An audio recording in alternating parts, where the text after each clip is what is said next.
Hey guys, so I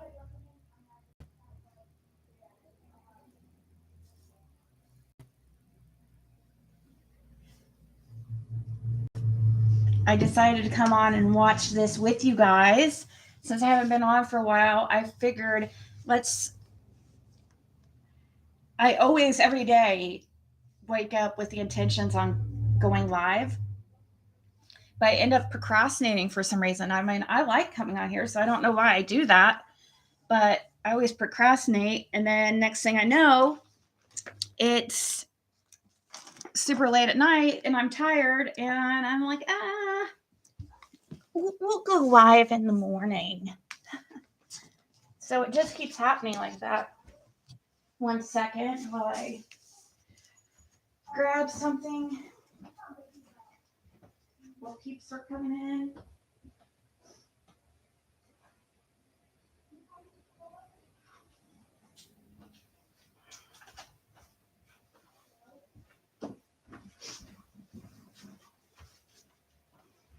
It's a beautiful day in the neighborhood.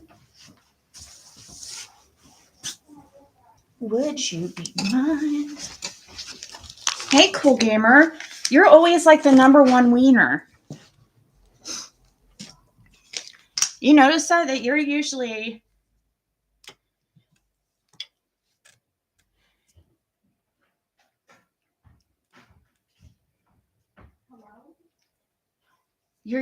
the very first one. Hey, Pam. Hey, Dottie. So I thought this would be interesting to watch because I haven't seen it except maybe like a minute of it. Does anybody know Buster Murdaugh? I don't know how to say their freaking last name. But does anybody know his stance? Like, is he in support of his father, or is he like thinking his dad's guilty as hell? Or is there a possibility that Buster was somehow involved? I've watched some about this case, but not tons and tons. I've been getting more interested though, for sure. And I'm definitely interested in watching his son up on stand. And I hate to say this, but does anybody think that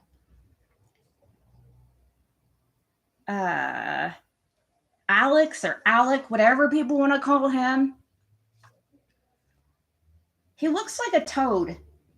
He reminds me of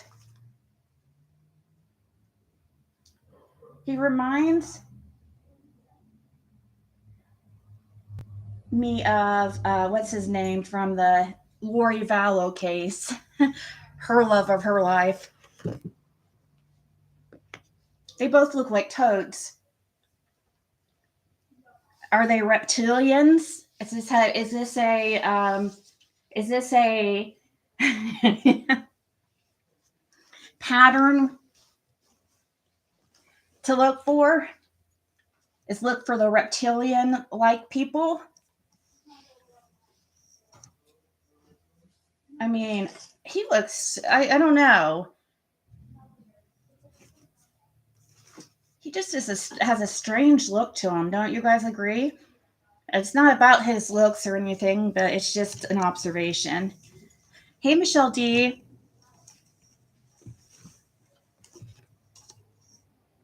Yeah, I need to talk to you too. We do have a cool show coming up. It should be within the week, I think. It's up to the guest I'm having. I know it's at least a couple more days away. So I think you guys are going to really enjoy it. I will tell you more. I don't want to like put it out there right away because for some reason it's people's like life goal to try to sabotage my life. So unfortunately I can't, I don't want anybody harassed or bothered to death. In the meantime, even though I've prepared her for, that possibly happening. So, hey, Rue. Yeah, I wanted to come live and watch this. Hopefully some people come in here and watch it with us. If not, it's okay. Like, I was going to watch it anyways. It will help me catch up with the case. But once again, I know there's not very many people in here, but does anybody know Buster's stand, like his viewpoint on everything? Is he in support of his father, or is he, whose witness is he? From the defense or the plaintiff? I guess we'll probably hear in a second. I'll probably say, but does that really mean anything though? That doesn't necessarily mean that he's in support of his father if he's a defendant's witness.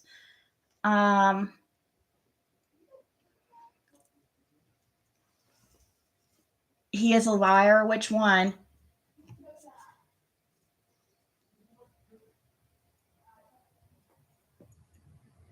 You lie, you fry. That's what a wise woman once said, and it stuck with me. She also used to say, if you're sad, you better get glad.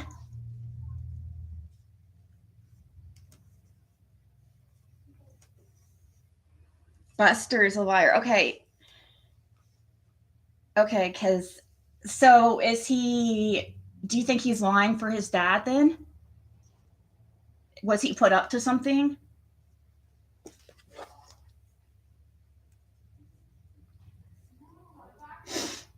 My daughter has a friend over. 1 second.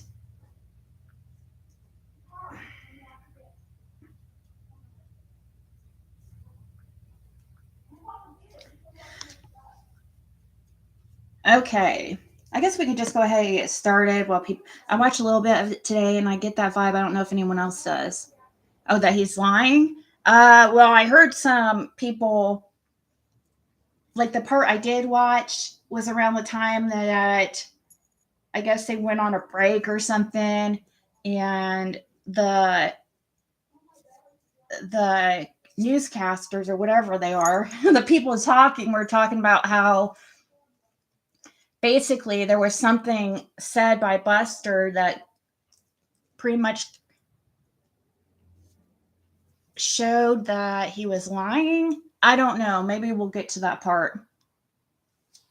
Let's go ahead and just start that until maybe some more people get in here and maybe they know, because I'm just curious. Like, that says a lot. It really does. Is his son Buster, is he supporting his dad or not? If he's, I would say if he's not, that's a huge sign. All he has now is his dad, right? So he's going to try to probably save that relationship. Because that's all he has. But at the same time, if he truly believes his father was involved, it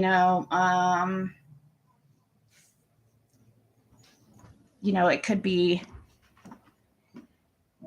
He's been denying that he's supporting his father, but he sounds like he does. Oh, really? Okay. Juror number 530, nod. 530. All right, juror number 530, you're one of the... Mr. Murdaugh, is your father sitting over here at defense table? Yes, sir. Tell the jury a little bit about yourself. Where you born? Where you raised? Where'd you go to school? Right. So my name is Buster, 26 years old. I live in Hilton Head Island, South Carolina. I was born in Savannah and lived in Beaufort for about 2 years when I was a little child. We moved to Hampton in about 2000. poor kid got his dad's really odd looks. Poor child. The other one was better looking, but it doesn't really matter. That's not what's important. Just another observation.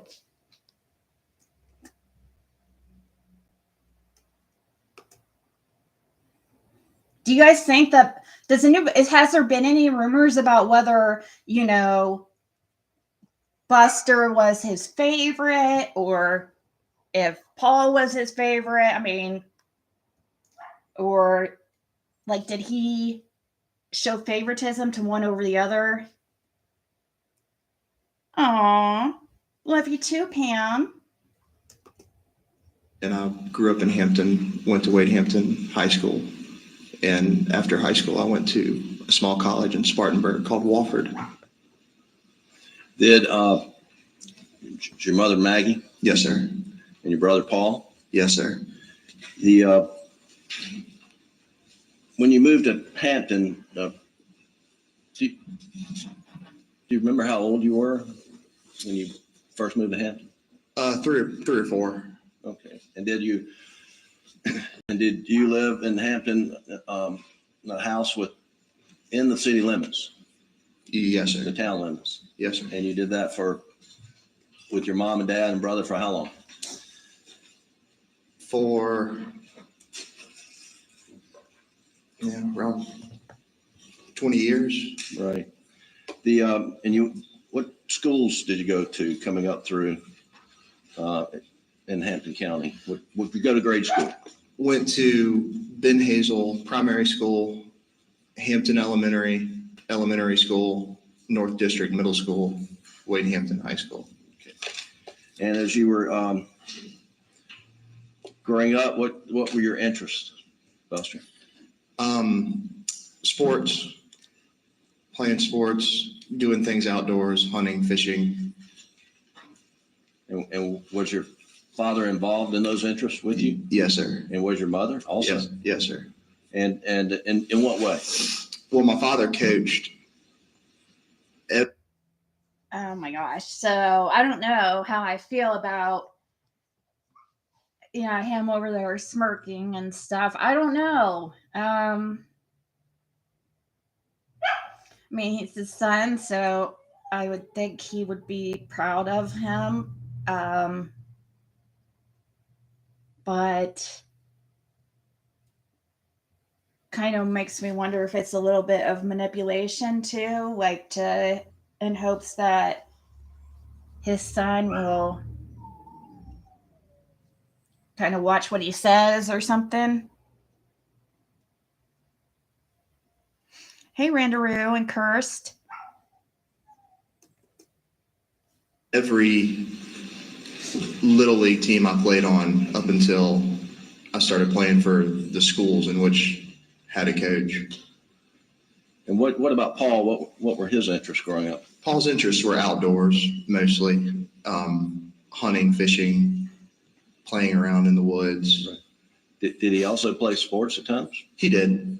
Yeah, he played basketball and baseball. Did your dad coach him as well? He did. And would your parents attend all of your and Paul's sporting events as you're growing? Every game. And it was a rarity for them to miss one. And then if they had to, they would call and explain. And right. And at some point in time, did your parents buy this property off Moselle Road? Yes, sir. You remember roughly when that was? Right around 2012, I think. I would have been a sophomore in high school. This is a prime example. Just because somebody has like a good job or is respected in the community or well known in the community doesn't mean that they're a good person. Okay, this guy's had some major addiction issues for 20 years, I think he said. And what comes along with addiction naturally is just dishonesty. You can't, as a drug addict, you can't be honest, because if you are, you'll be arrested. So a lot of dishonesty goes around it. And supposedly spending $50,000 a week, that doesn't even seem right. I mean, how do you spend that much a week on pills? Like,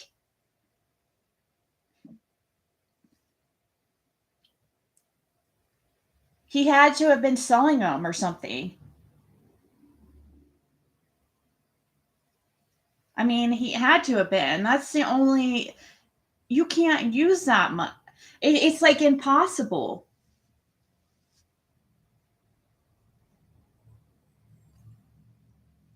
I know, that's why I said poor guy, because Maggie, she was cute, and the other son got more Maggie's looks.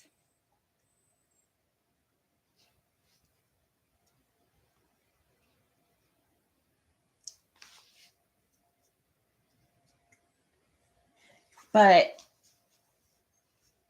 I'm curious about his relationship with each of his sons, like who he was. Right now he's trying to paint up his dad, or make his dad seem like, oh, he was like the best dad ever. He was at every game. He didn't miss anything. And if he did, he had a really good explanation. And I think more though. I think it's more about probably if Alex did this, Alex, then he more than likely he has, well, I hate to say it because it's overused, but probably a narcissist or a sociopath, maybe a sociopath. Narcissists usually, I don't know if I would say narcissism, but I'm not a doctor at all. I'm just saying, like, if in order to be capable of doing something like that, you would have to have something wrong with you. And if he is mentally ill in that way, and then going to the games every game and making himself seem like that, it might seem like a great parent, like, oh, look he's always there for his sons, he's always at every game, but really it's more for himself. Like, if you're looking at it from somebody who's like a narcissist or something, I'm not saying he is, I'm just saying it's to look good in front of the public, to make him look good.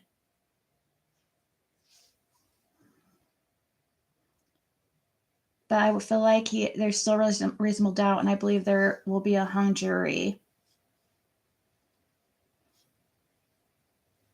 Hello, Boston. There's a lot of people saying that they believe there will be a hung jury. What type or what evidence do you think is the most damning that will keep them from, or will insert that just enough reasonable doubt to get a hung jury? What do you think? I mean,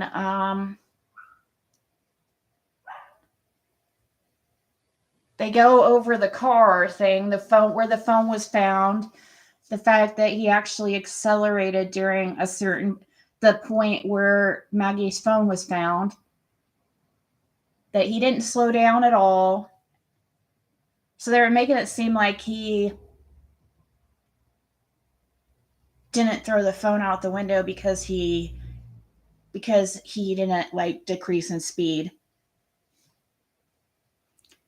They've had to replace a few jurors. Oh, wow. Really? What, for speaking on the case?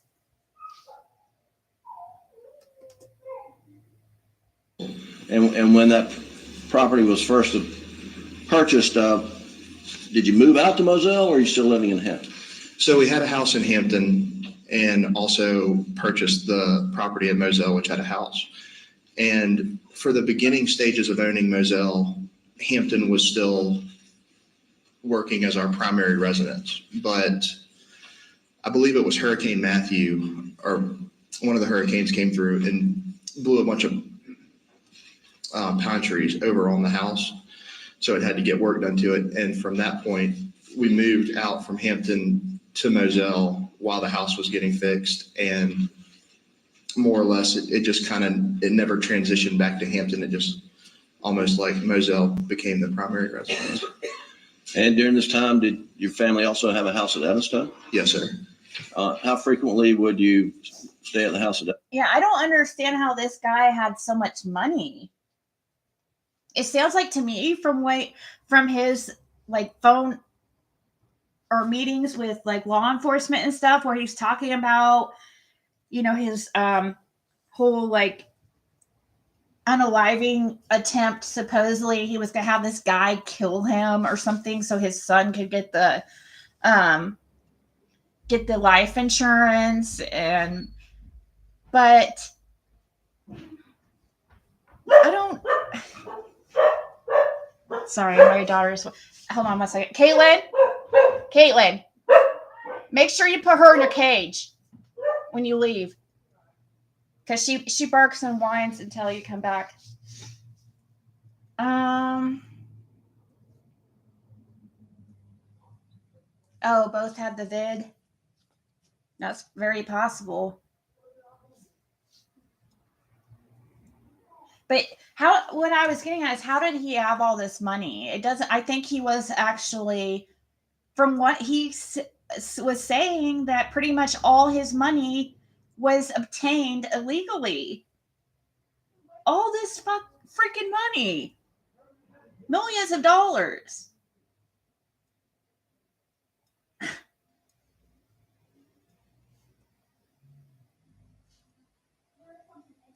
That's greed. That's such greed. No wonder. I mean, too bad that Maggie had to deal with this freaking freak for so long. Very frequently during the summertime, Okay. almost every weekend. And when your family essentially relocated to the Moselle property and making it primary residence, were you still living at home in high school, or remember how old you were at that point in time? Yeah, I'm sorry, Jim. Will you say that again? Were you living at home at that point in time? Was that while you were still in high school, or Yes. school? You remember when you transitioned to Moselle and started staying there basically full time during the school year? So when I was still in high school, we were living in the Hampton house, and then I'd gone off to college. Okay. Which is when the stuff happened, and they moved out to Moselle. So yeah, I was living in college. And when did you go off to college? 2014. Okay. So sometime after around 2014, family relocated to Moselle for the most part because of the hurricane damage. Yes, sir. Okay. So if he went off to college in 2014, then, so how old does that make him? 26? Is he 26 right now? He looks younger. Tell the jury I wonder a if little this bit guy, about. I wonder if Buster has survivor's guilt, or how he's dealing with this. Like, can you imagine, like, wondering if your dad was gonna do that to you too? Like, having to wonder the rest of your life, because he's never gonna be honest and admit the truth. Alex isn't. Do you guys believe Buster was supposed to be also unalived? About the Moselle property. I know they've heard a fair amount, but I think you probably know it better than anybody. Yeah, so Thank the you, Moselle Sue. property is Thanks for being a it's member roughly for 6 months. roughly 1,700 acres. And a lot of that is really not even accessible. It's a lot of swamplands, a lot of stuff that you just, no road systems or anything like that. But a big portion of it is has road systems and everything, and it's a big property. It's broken up into several different parcels that border each other, and we have 20 some odd deer stands, dove fields, duck ponds, just all over the property. So What type of hunting did you and your brother and your father do at Moselle? everything: deer, duck, quail, dove, hogs. You have a duck pond? We have a duck pond. Okay. And the hunting was, did you have a lot of friends come out and hunt as well? Yes, sir. Okay. Now the jury has seen a aerial view of the property, and there's a main house, there's shed, kennels, and then there's a house sort of right on Moselle Road. What do you call that house? That's the cabin. The cabin. And did you live in the cabin with friends? How many properties did they have? This is crazy. See, this is the way people get away with things for so long. It's right under your nose, like right out in the open. People just got this like belief ingrained in them that, he's a lawyer, or he's from a good family, so you're not capable of that. Have you guys looked into the little girl, the young girl that was who was killed on that boat wreck that Paul was driving? And what was it, 2017 or 19? And that girl, like one of the girls that was a girlfriend of one of his friends that was on the boat, one of Paul's friends, she passed away. Her name was Maggie, or wasn't it?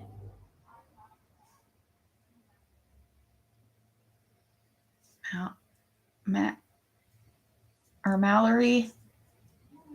Yeah, Mallory. I get the two names mixed up, the girl that passed away and then the mom's name, because they're both M names, I believe. But she passed away. Beautiful girl. So they found other guns in the house loaded. That was buck, birdshot, but Buster testified that he had never done that or heard of it. I thought Slid said they found other guns in the house loaded. Huh.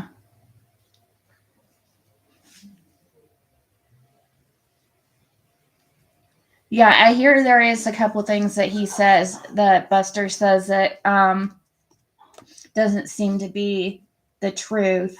Whether whether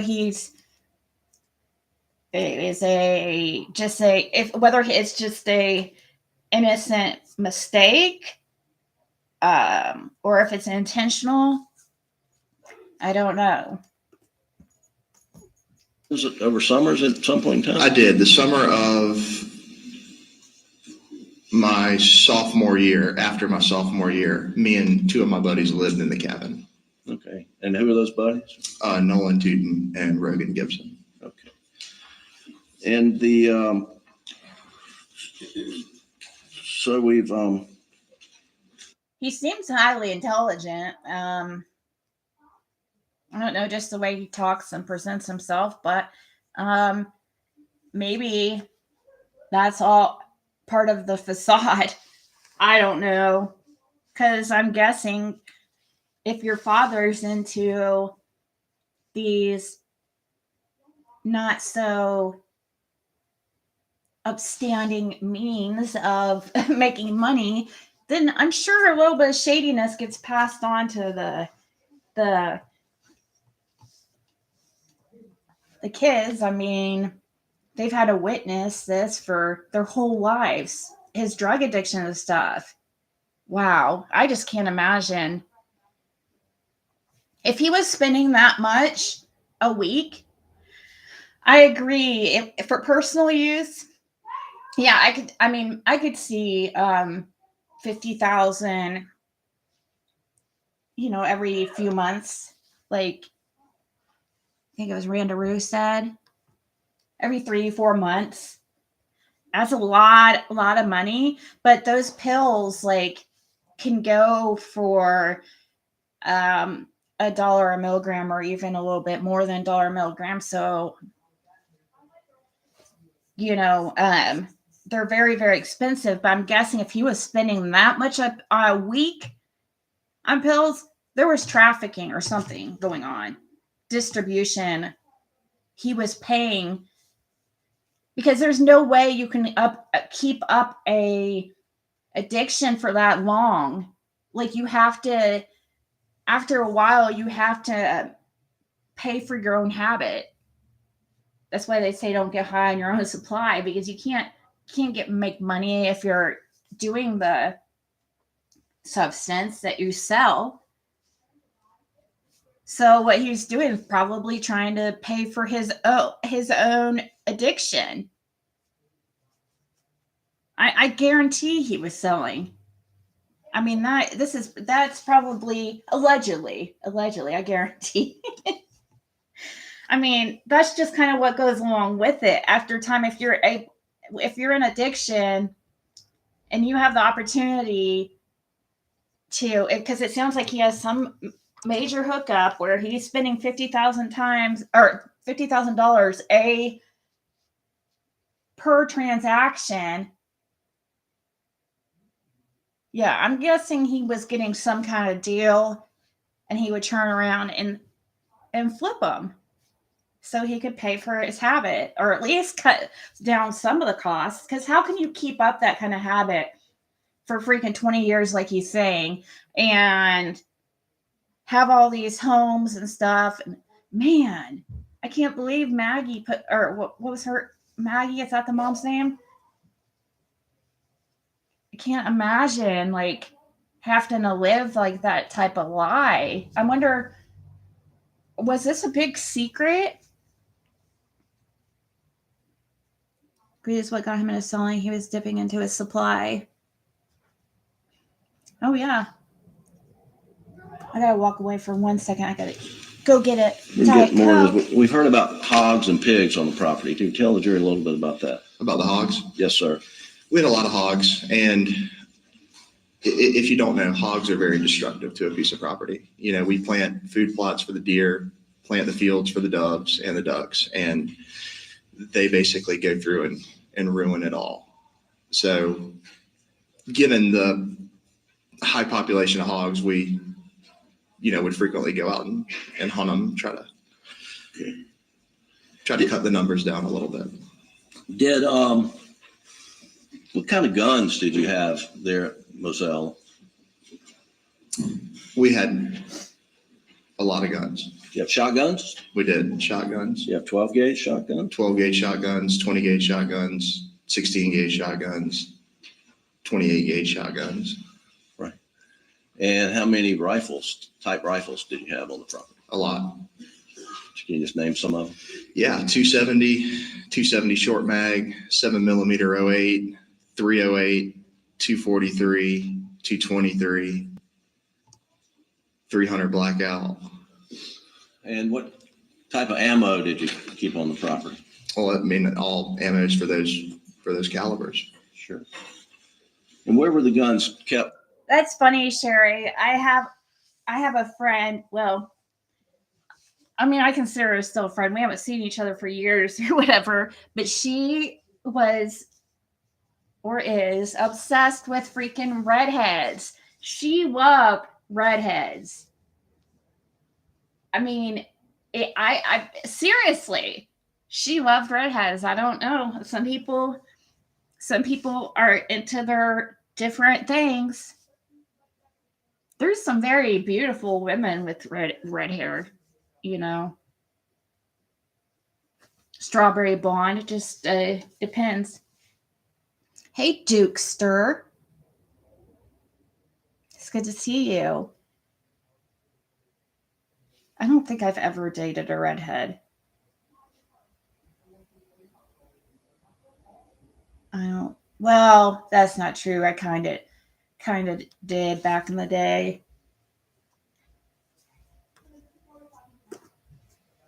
Primarily. In the gun room at the main house at Moselle. And was there a pool table in the gun room? There was. Okay. Were there times when guns were left elsewhere on the property? Yes. Where else on the property would guns be left? Well, just myself. I mean, I've left them up at the shed before. I've left them on golf cart used that day, left them in a truck. I mean, guns would just not always find their way back to the gun room. How about Paul? How was he with securing guns? Not good. What do you mean by that? Paul left guns probably more on the property than anybody else. And sometimes sometimes he would use my gun and then he would leave it and then I'd have to track it down. Right. Did Paul carry guns in his truck? He did. Would he keep his truck locked up? No, not all the time. Okay. Did at some point in time you and Paul receive 300 blackouts for Christmas? Yes, sir. Do you remember roughly, was that 2016 or 2017? Sounds right. Okay. And what color was your 300 blackout? It was black. And have you been sitting in this courtroom during the entire trial? Yes, sir. And the jury's seen a black 300 blackout. Is that yours? It is. That was my 300 blackout. Was that the one you got for Christmas? Yes, sir. And what color was Paul's? Paul's was black and tan. And we say black and tan. What part was tan and what part was black? So the receiver would have been tan and barrel would have been tan. What part would have been black? Stock maybe. Okay. And so yours was all black, his was black and tan. That's right. What happened to his that he got for Christmas in 2016? His gun was apparently stolen, lost, taken. Yeah. How do you know that? That's just what Paul told me. What happened to your gun after Paul's was stolen? My gun became, what we would both use. And did that create some confrontation between you two at times? Yes, sir. And why? Well, kind of like I just touched on. So he would use it. He's not very good about putting it back where he found it. I leave it somewhere. I go back and, want to get it and it's not there. Did you notice, were you aware that Paul got a replacement at some point in time? No, sir. Well, you heard about that in the courtroom. Yes, sir. Okay. But up to that point, Aww. did you ever see Paul use the replacement? No, sir. I've never seen a replacement. So every time in your presence, Paul was using a 300 blackout, which one would it be? Mine.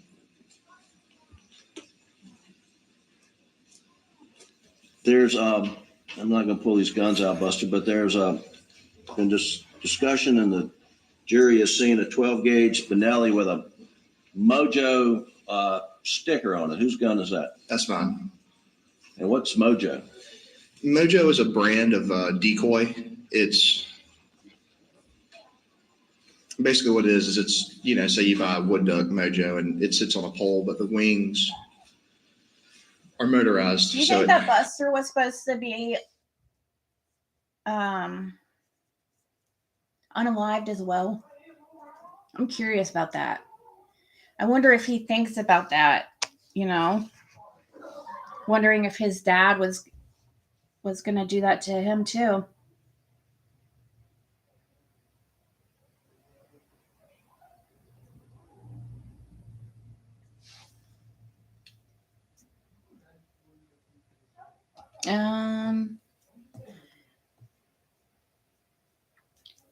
Yeah, evil smirk. It's to replicate, a more alive duck. And did you, why's your Benelli have a Mojo sticker on it? Because I bought a Mojo decoy and in the box it came with a sticker. And I put the sticker on the gun barrel. And so that way that's your gun. That's right. I believe the evidence in the case is that Mojo Benelli, when it was seized, was loaded. Did you frequently put the gun away loaded? Yes, sir. Why?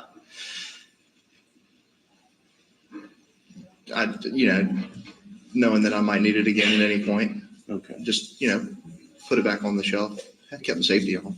Okay. And I think it was loaded with a 3-inch and a 3.5-inch turkey load. Do you remember that you would load that gun with a 3-inch and a 3.5-inch?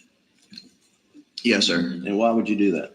I do that because when I go turkey hunting, the goal is to, get the turkey close to you and shoot it in the first try. But if I were to miss and the turkey goes running away and I try to shoot it again, I put a bigger shell, larger shell behind the smaller one for that purpose. Okay. And that's something you commonly did? Yes, sir. Did you ever load in a 12 gauge, 20 gauge, 28 gauge, a buckshot followed by a bird shot? No, sir. I've never done that. Have you ever known anybody to do that? No, sir. Do you know of any reason to do that? No, I can't think of any reason to do that. And specifically, have you ever loaded in any gun a buckshot followed by tri-lock steel waterfowl pellet? I have not. You know anybody to do that? No, sir. You know any reason to do that? No, sir. And you ever seen any guns on your property loaded in that fashion? No, sir. Buckshot with some sort of bird shot right behind it? No, sir.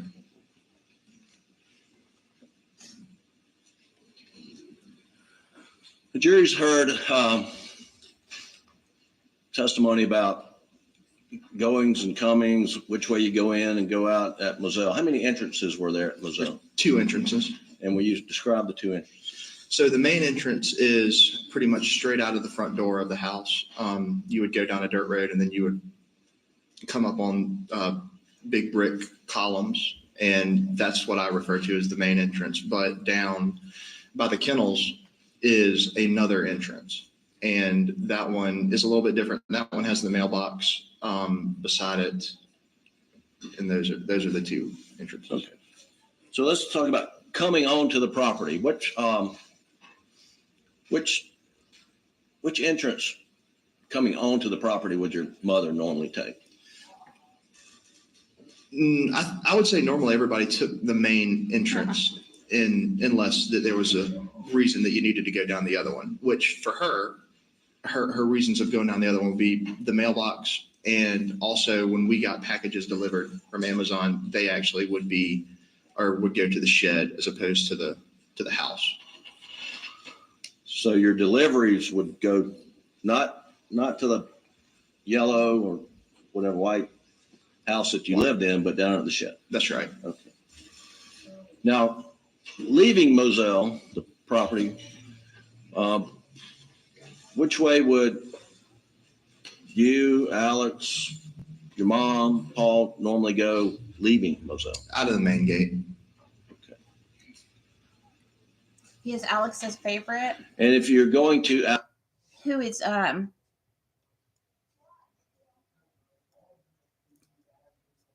I think he is his dad's favorite, and Paul was more a mama's boy.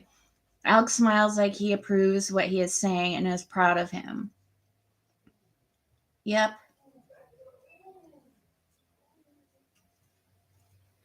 He wants him to be a lawyer to continue the legacy. Yeah, continue being a freaking criminal.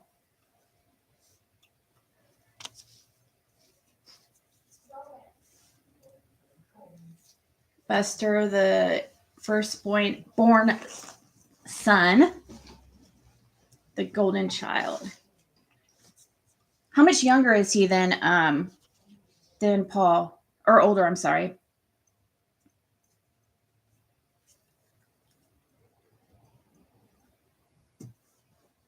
Almeida, which way do you turn coming out of the main gate? To the right.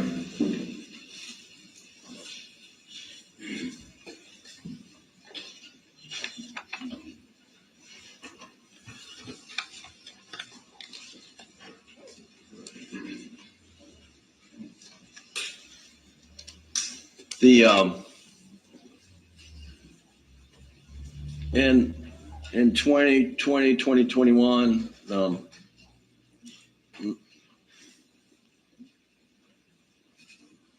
during the summer months, where did your mother prefer to stay? At Edisto. And where were you staying, say, in the spring, summer of 2021? Where were you living?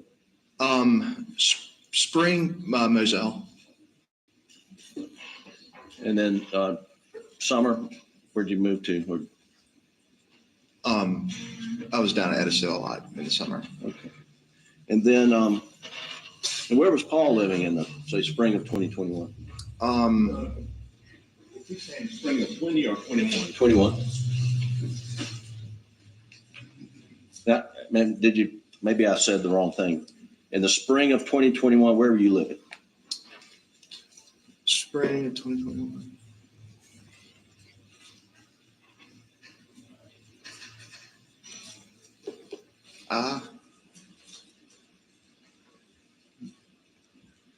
Did you have an apartment in Columbia? Yes, I did have an apartment in You Columbia. split time between Columbia and Moselle, and Yes, sir. you have a girlfriend? Yes, sir. Okay. And then in the summer of 2021, well, in June, where were you living? Between Columbia and between Rock Hill. Okay. And who lived in Rock Hill? My girlfriend's mom. And then in the spring up through June of 2021, where was Paul living? In Columbia. He had an apartment in Columbia. Yes, sir. And was he The was he reported jail enrolled at University of South takings? Carolina in the spring of 20? No, who is it? Is it between Buster and Alex? I need to get a hold of the job. Maybe I can work at home from home or for her. And the jab. Both acted entitled. Oh yeah, probably. I mean, look at who his dad is and what he's been up to for, gosh. And the way he would talk to way he was talking to the investigators or the detectives about, he was just talking like it was normal. Didn't seem to have any shame at all for obtaining all that freaking money under false pretenses and illegally. He stole it from his clients, other lawyers. And didn't he get like loans that were illegal in some way too? Any way he could.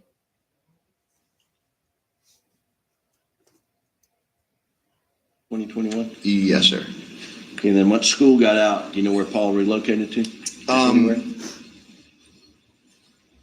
No, not exactly. I know that.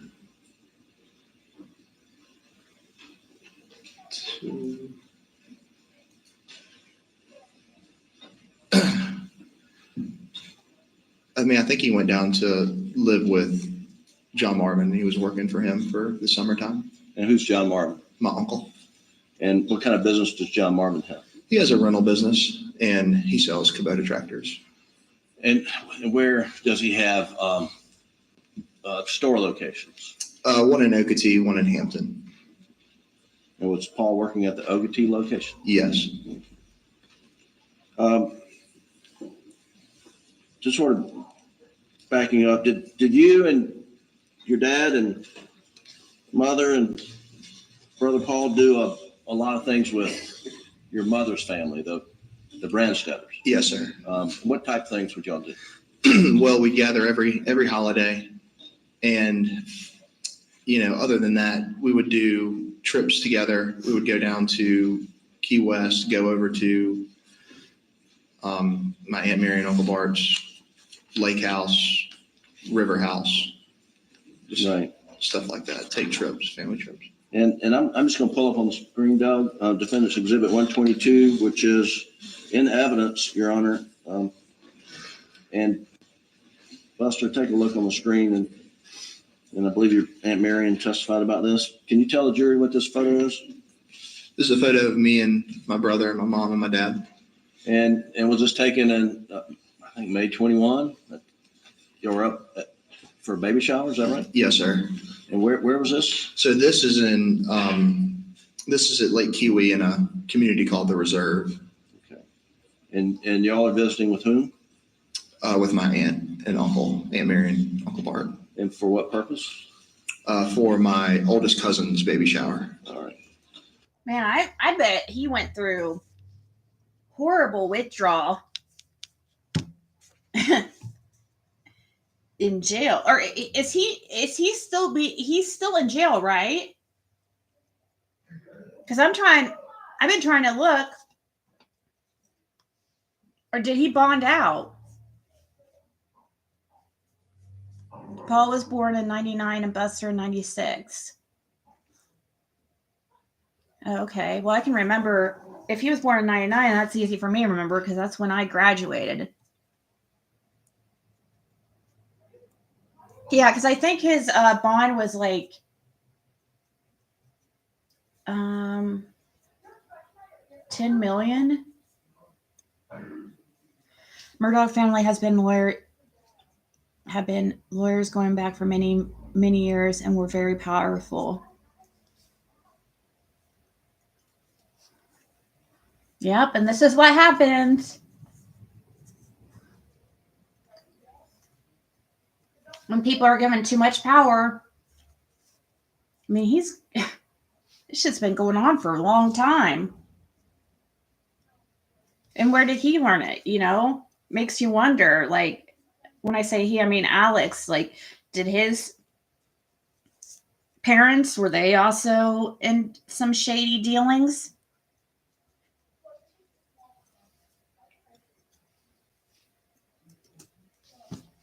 And was events like this unusual or No, fairly sir. frequent? They're common.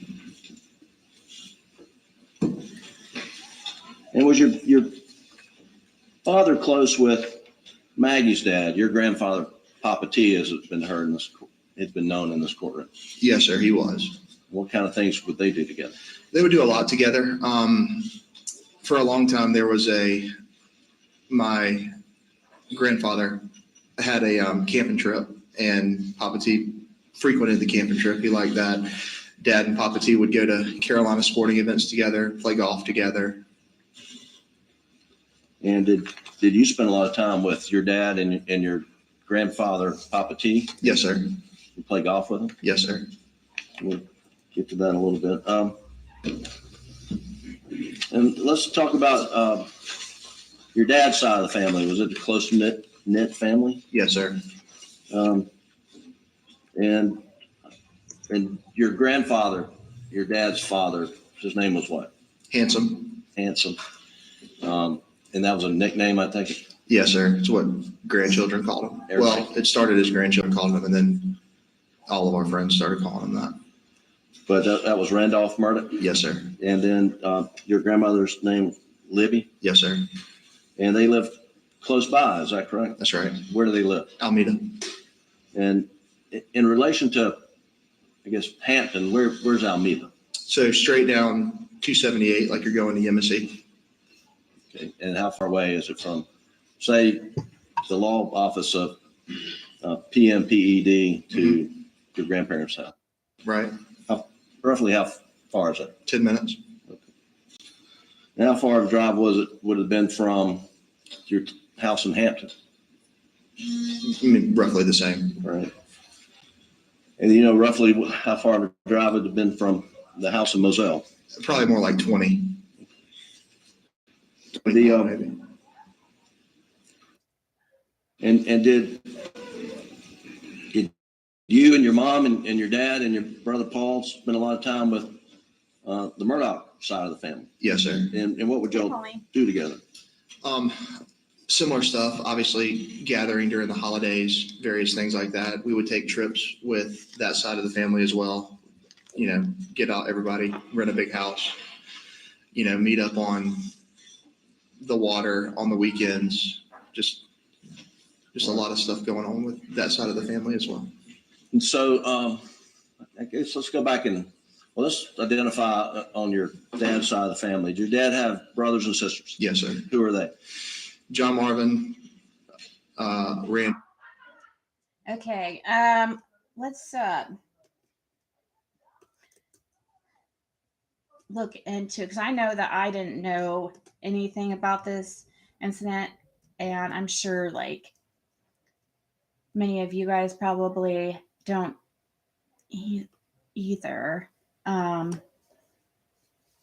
The Mallory Beach situation.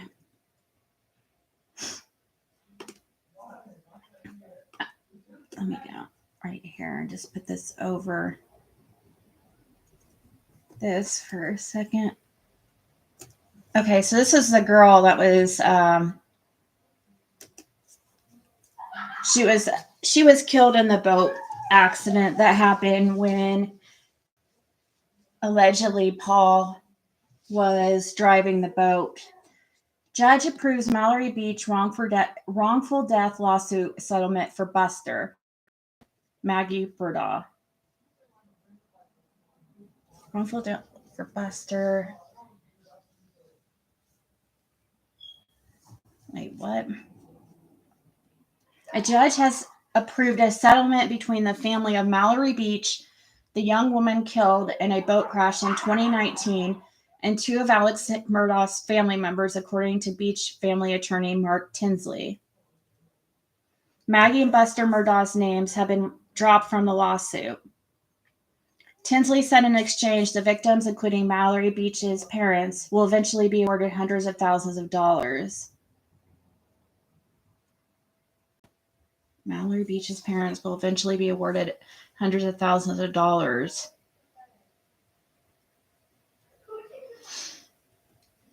We are pleased with the court's decision, and I feel like it's not only the best decision given the circumstances, but the only decision for all who had any real interest in the matter.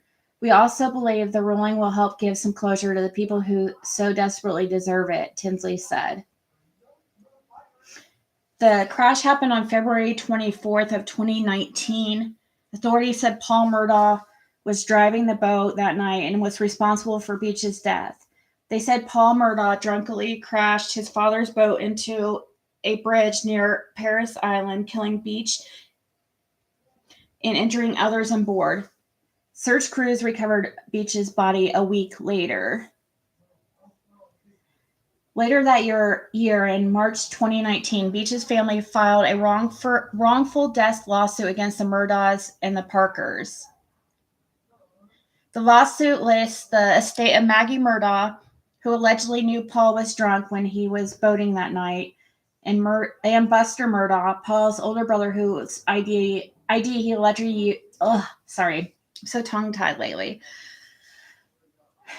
Older brother, whose ID he allegedly used to buy the alcohol found on the boat after the crash, according to several court filings in the case.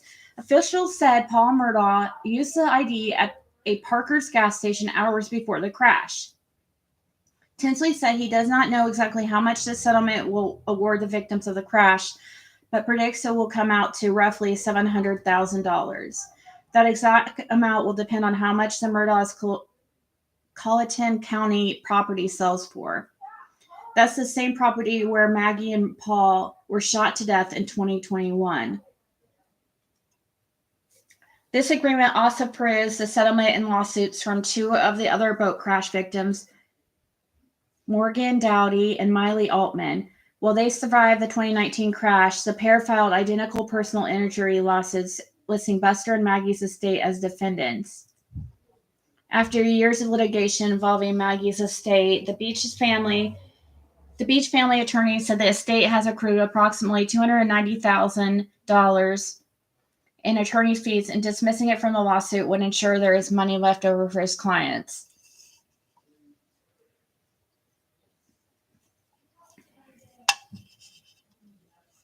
Beach family attorney said the estate has accrued approximately $290,000 in attorney's fees, and dismissing it from the lawsuit would ensure there is money left over for his clients.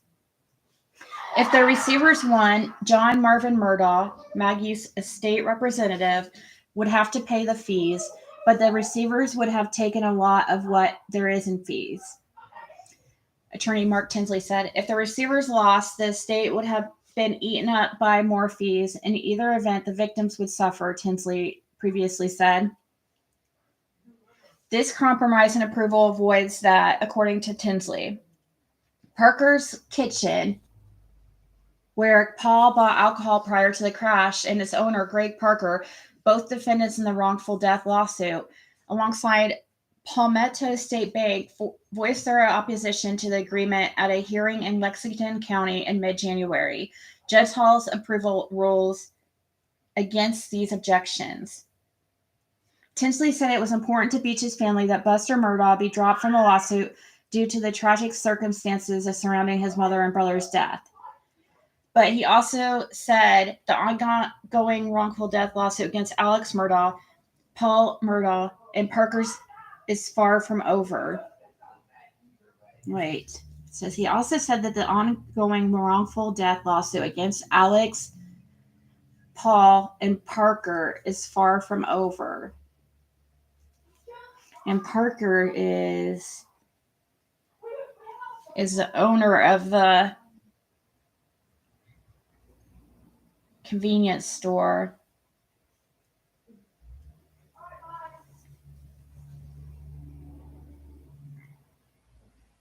As a result of the boating crash, the following lawsuits, among others, have been filed in the Court of Common Pleas in Hampton County, South Carolina. Renee Beach, as personal representative of the estate of Mallory Beach, versus Gregory Parker, including Richard Alexander Murdaugh Jr. and the estate of Margaret Kennedy Branstetter Murdaugh.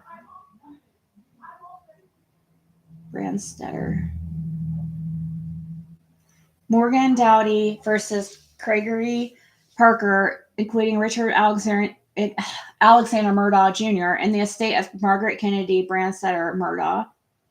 Miley Altman versus Gregory Parker, including Richard Murdaugh and the estate of Maggie. I'm not going to say it all, but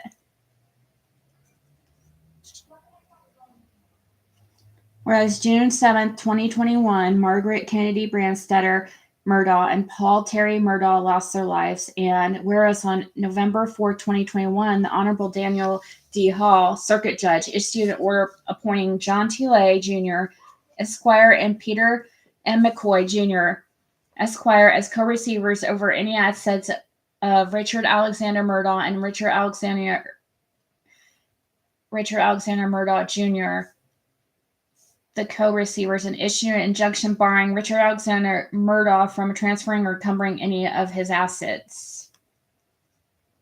And whereas on October 15th, Margaret Kennedy Murdaugh executed her last will and testament, which provided that upon her death of property, both real and personal, was devised to her husband, Richard Alexander Murdaugh.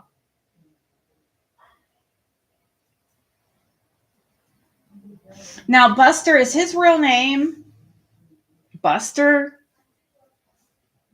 Or is he also, is his name Richard Alexander Murdaugh also?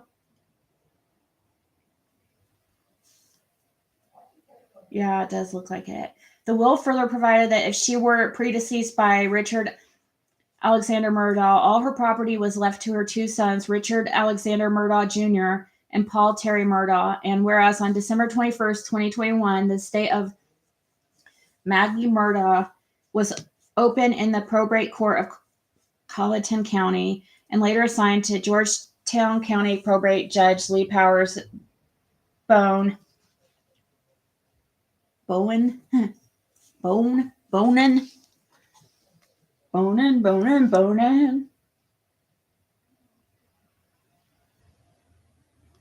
Now, it looks like his name's actually, he's a junior.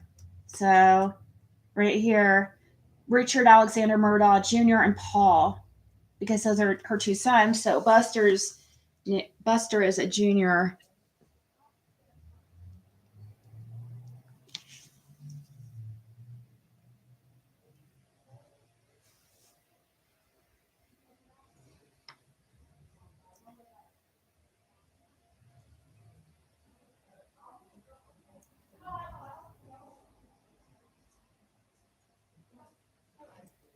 Attorney Mark Tinsley,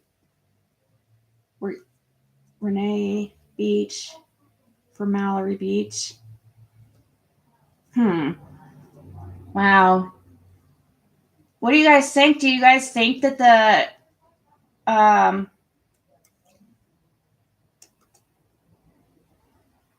oopsie daisies. Do you think that the other people on the boat have a lawsuit? I mean, I guess if they had any kind of injuries, they probably could get money.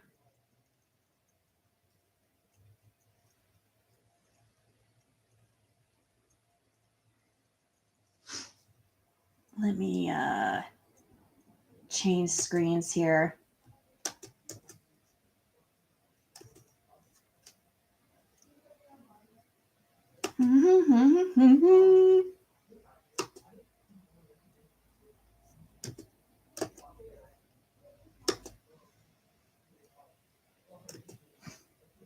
Randy and Lynn. Okay. And then John Marvin, Randy, and Lynn had children, did they? Yes, sir. So he had a lot of cousins? Yes, sir. And the families would get together, those cousins and aunts and uncles? That's right. Okay. And was there property down on Chichessie that y'all would spend time at? Yes, sir. That was the family river house, Chichessie. And where is that located? So it's located in Okatee, Waters Avenue, off the Chichessie River. Right. It's pretty desolate. The anything unusual going on the 7th for y'all to have all these communications? No, sir.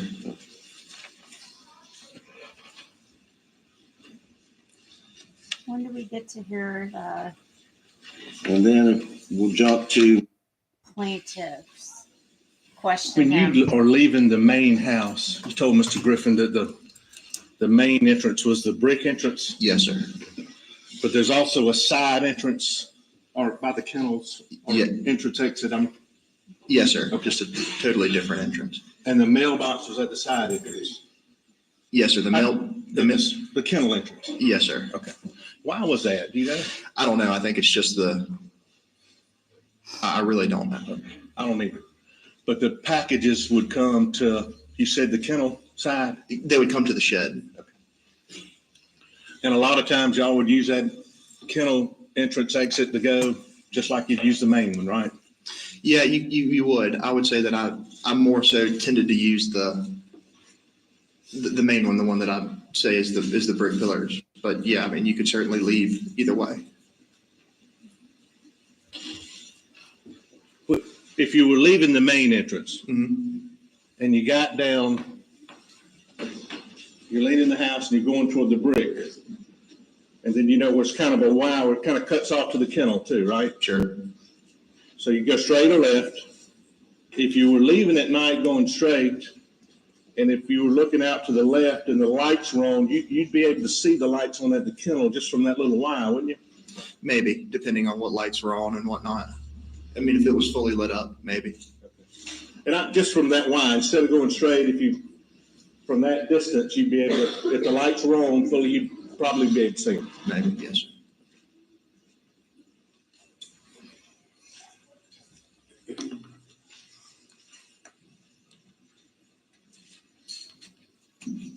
Almeda, where your grandma and granddaddy were, is that close to I think it's close to the law firm, isn't it? Almeda, Yes, sir. close to the law firm? I wouldn't say so. I mean, How anywhere in Hampton is close to anywhere in Hampton because it's not very big. fair enough. But I mean, it's a 10 minute, 12-minute drive out to Almeda, I would think, from the law firm. I guess some people in the court found that hilarious. I didn't think he's much of a comedian myself, but hey, Red. Oh yeah, that girl was really pretty. The Mallory Beach. I was reading about her last night. She, I guess, they really blamed Paul big time for that whole incident. And the boyfriend of Mallory, when he saw Paul, like for the first time after the wreck, like when law enforcement were talking to Paul and stuff, they had to keep the boyfriend from going after Paul because he was quite upset about, I guess, Paul Murdaugh, the one that was, he's deceased now, but in 2019 when this accident occurred, his several hours after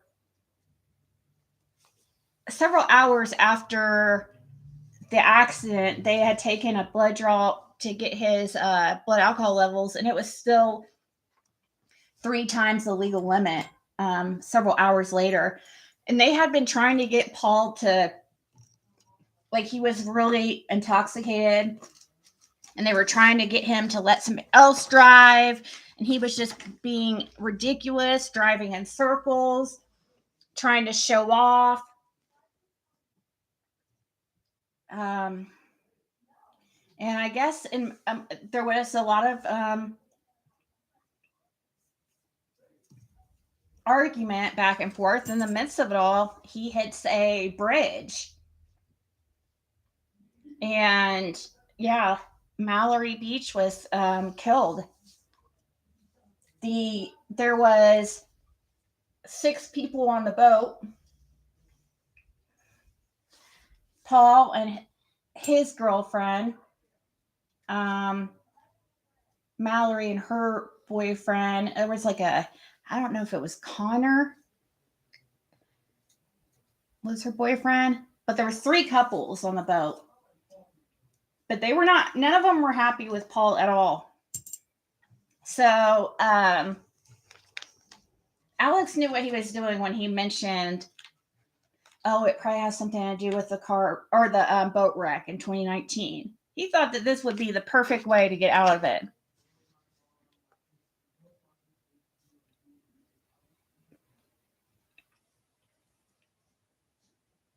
Paul got bullied a lot for that wreck. Yeah, I'm sure, because, you know, a girl was killed in it, very young, probably popular girl. I mean, and he was being an idiot, driving ridiculously, and nobody could get him to, you know, chill out, and it cost somebody their life. It's just sad.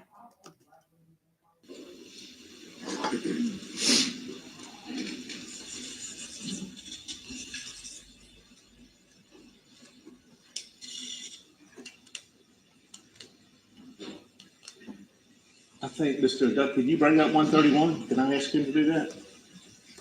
I know Mr. Harper can expose this.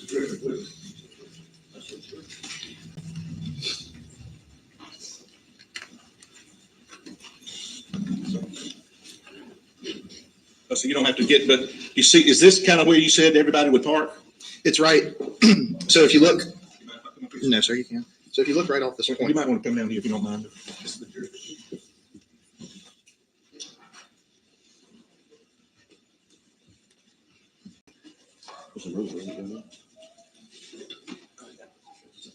so if you look right over here, this is kind of what I'm referred to as like the back corner of the house.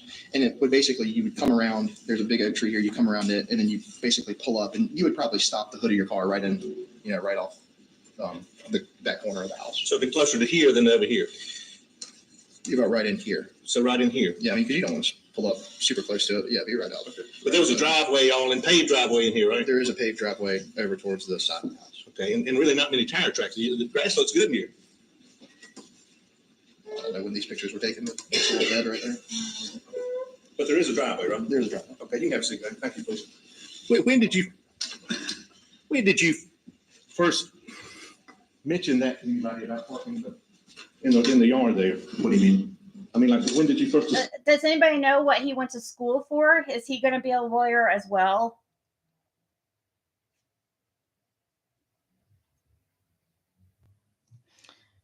I don't think he acted very. No, he didn't. I guess what set him off, the boyfriend of Mallory Beach, what set him off was Paul like was smirking, I guess, and it pissed him off because, you know, Mallory was in, you know, they might have not known that she was deceased at that time, but they knew that, well, actually they didn't find her for days, so they didn't know where Mallory was. She was in the water somewhere in the middle of the night, and obviously nobody can hear her. There's blood all over the place, and here's Paul like smirking, and it pissed the boyfriend off, and he tried to attack him, but he was held back by law enforcement. I believe Paul and Maggie started finding pills in Alex's briefcase in different places, and she started looking them up to see what they were. But he was flunking out, and Alex paid like $60,000 to get him back in law school. Will the lawsuit be dropped since Paul is dead? They dropped it against Buster. And what were we just reading? I think it says that it was dropped against Paul, but they're still going to go after the Murdaugh estate.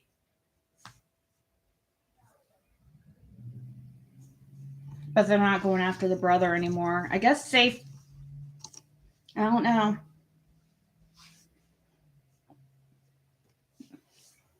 Discuss that with anybody as far as where the car is parked at your grandma and granddad's house. When was the first time you talked to anybody about that? A couple days ago. A couple days ago? Okay. That's the first time you mentioned that? Sure. Okay. And then that would have been after Shelly testified, right? Shelly Smith? I guess I don't really remember when Miss Smith testified. Miss Smith. Did you bring that to somebody's attention, or did somebody ask you about it? I'm not sure.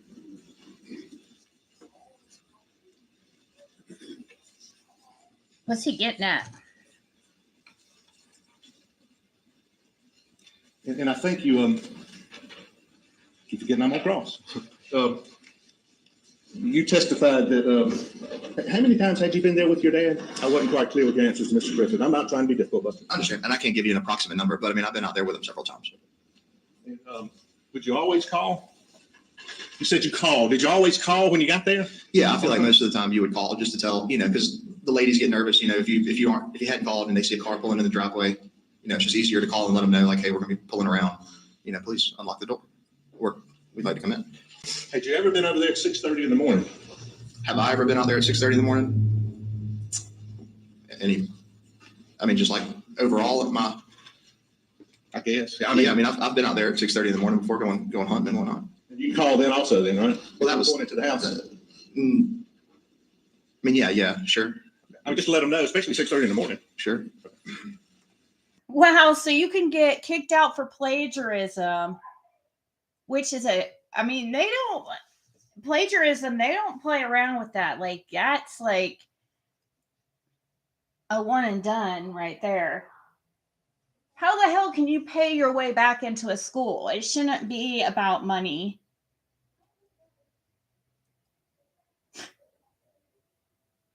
That doesn't make sense. I believe it. I believe that happened, but it just doesn't make sense why they would allow somebody to pay their way back in. That's not fair for the other students who can't afford to do something like that.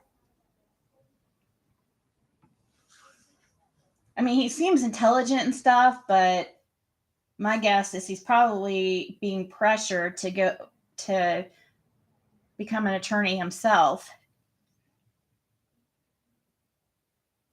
Oh yeah, they think money talks, and they think they can get away with anything. Because look how long he has got away with stuff. How does that happen? He straight up said like pretty much all his money was got illegally. He said pretty much. That's what he said. Yep, pretty much. I've seen comments that Maggie wanted a divorce, but nothing has been said about that so far. So it could be rumors, but if that is true, that would be a motive because he didn't want her to get a lot of money. Yeah, I'm guessing she did want a divorce because she was, did you guys see those missed calls? Like they showed her phone and Alex had tried calling her like 5 times and she didn't answer. It looked like it, according to the phone screenshot that they showed. But he had tricked her,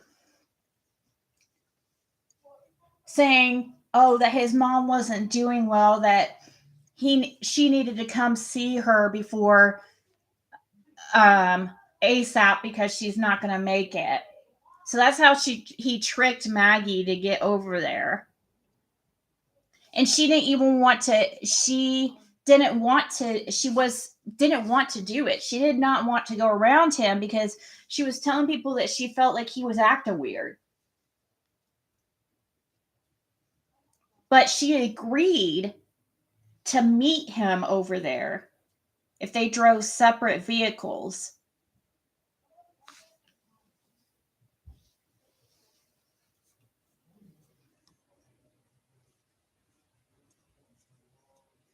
I'm just curious to know whether Paul was supposed to be if he came with her and if that was planned. Was it planned for him to kill his own son too? If he gets away with this, dude, I'm going to have a BF. A bitch fit for sure.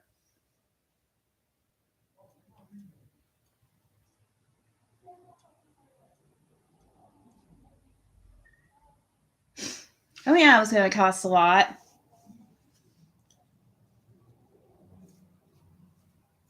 Gosh, I can't believe people put so much emphasis on money and the way they look to other people, and like behind the scenes their life's in shambles. Look at this. Like people think that money brings happiness. When you're not humbled in life and you think you become entitled, and it just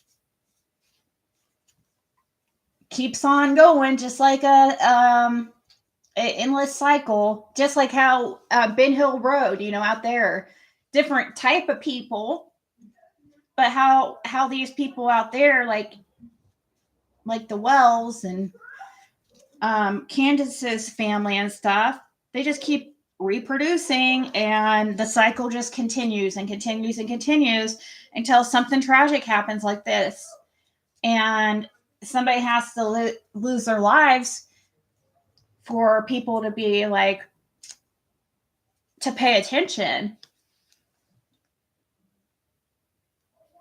Cousin Eddie, is he the one that was supposedly gonna do the honor of killing Alex? Do you guys believe that story? Do you believe he was really gonna kill himself?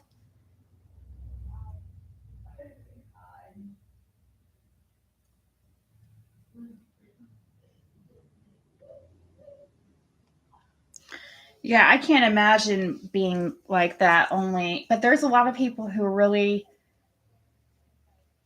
put a lot of emphasis on money, and you can't take it with you. And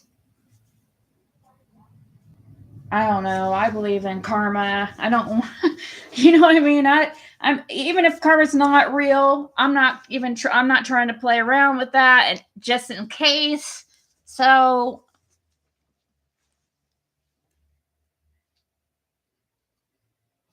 a hung jury. If it's a hung jury, does he get out in the meantime?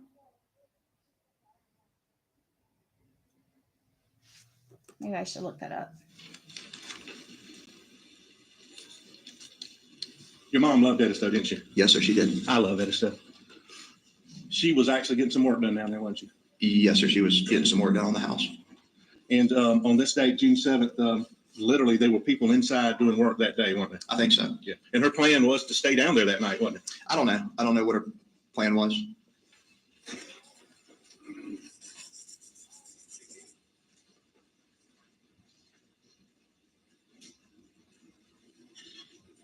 You had, I think the last time you've been to Moselle, you said was the spring, maybe a few months prior to this? Mhm. Okay. And you have to say yes for the court reporter, not for me. Yes. Sorry. And you talked to your mom that day on June 7th? Yes, sir. And I think you had talked to Paul the last time on the 5th, if I'm not mistaken. June 5th is what you told in one of the interviews. Sure.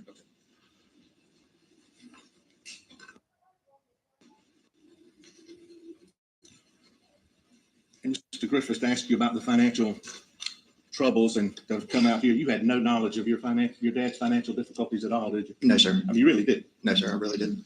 And as far as you knew, financially, the family was sound. Yes, sir. You went to Wofford. I did go to Wofford. Go Terry, for the record. Thank you. But everything, as far as you knew, financially was okay. And when did you learn it wasn't?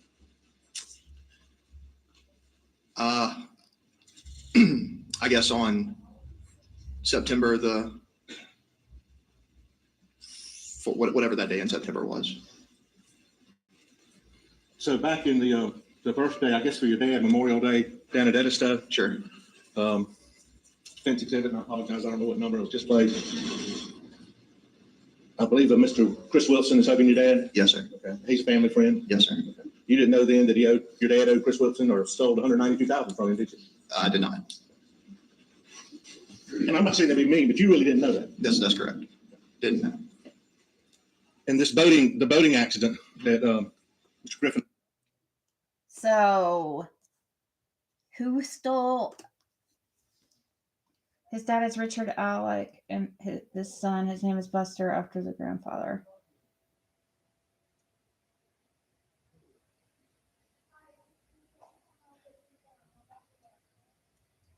They only had two sons, and according to the documents, this guy right here, his real name is actually the exact same as his dad's, and he's a junior. His name's Richard Alexander Murdaugh. So I don't know if Buster was just a nickname that they gave because of the grandfather that just stuck with them. But we just pulled up documents that showed Maggie's two sons. And it mentioned Richard Alex Murdaugh, and then it mentioned Paul Murdaugh.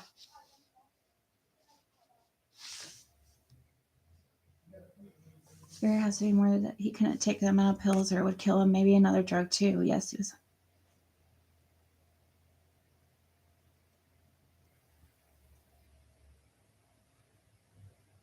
So Alex spent that much money on drugs. We believe he was selling them. Who are the bigwigs he was selling them to? Oh, okay. So they haven't set anything for that. That's true. He would be held on the other crimes too.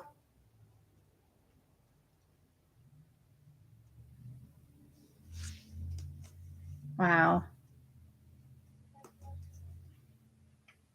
I'm trying to look up if in a hung jury, if the defendant gets out. If there's a hung jury, the judge may order the jurors to deliberate further. This is known as an Allen charge and is generally only given once or twice. Often juries will report that they are deadlocked only after deliberating for a short period of time.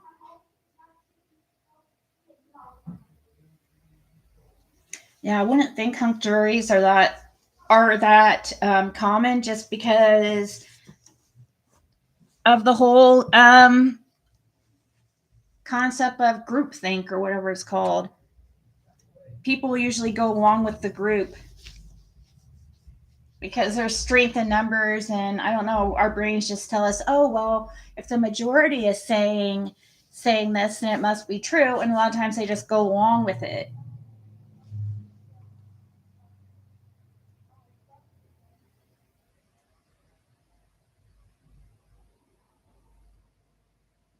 I think he had to have been selling some of those pills. There's no way. After he's been using them for 20 years. There's no way he paid that kind of money. He had the hookup. He had the hookup and he was selling them. He had to have been.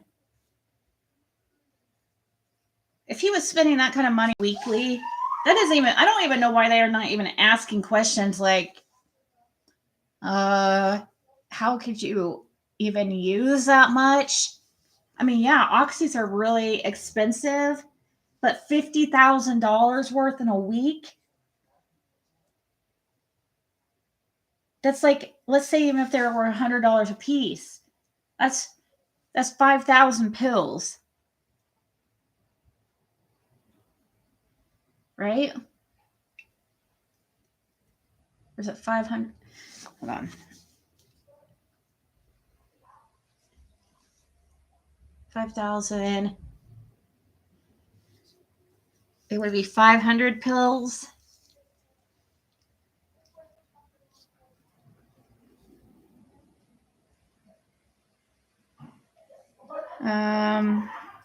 So 5,000 times 100. No, it's 500 pills in a week. He'd have to, that's if they were $100 each. And that's being very fair in price. Like, and he's buying a whole bunch of them. So 500 pills. Divide 500 by 7. And you're about 71 pills a day. It's just not possible. It's just not possible.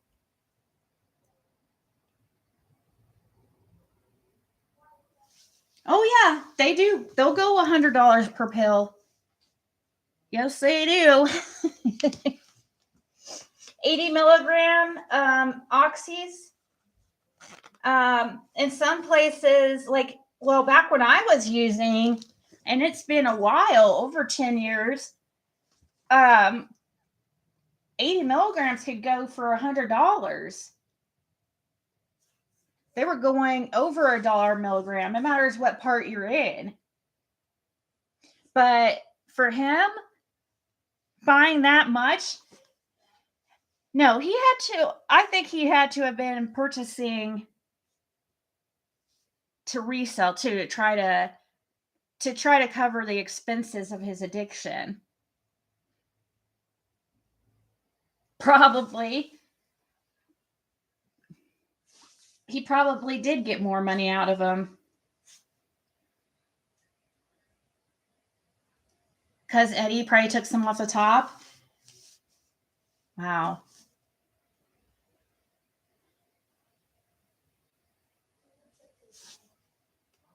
Think how hard oxys are to get, though. I know a girl got 50. Yeah, but true. But once he's been in addiction for years and years. I mean, he's been addicted to pills for years and years. So it's kind of like nowadays, I wouldn't even know who to contact, like the first person to contact to get anything.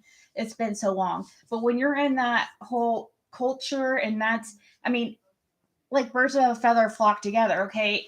So just like somebody was saying about this cousin Eddie, this, character, he's a strange looking character. And it seemed, isn't he the one that was supposed to kill Alex for him and stuff? Like, okay.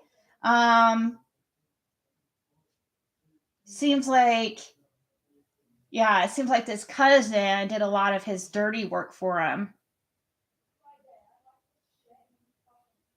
Yeah, and oxys don't have any like buffer in them, no Tylenol or ibuprofen or anything. So it wouldn't. If it was something though that had Tylenol, I mean, taking that many pills, you would die of Tylenol overdose. But with oxy, yeah, I mean the person with like the worst of habits, no way they could do that much. You just can't.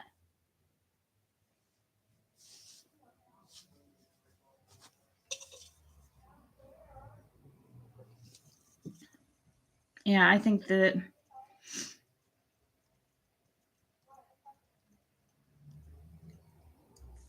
I mean, it makes sense. Like, you're going to, over time, you're going to. That's what most people and dealing with addiction would do. I mean, if you're already involved in, I mean, just because it's illegal, it's not going to really keep them from doing it. I'm going to ask you about that.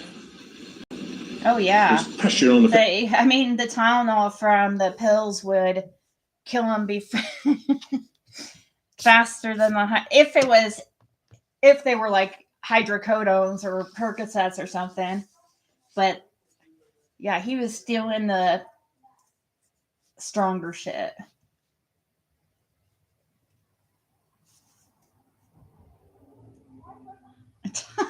Tiger King. family, wasn't it?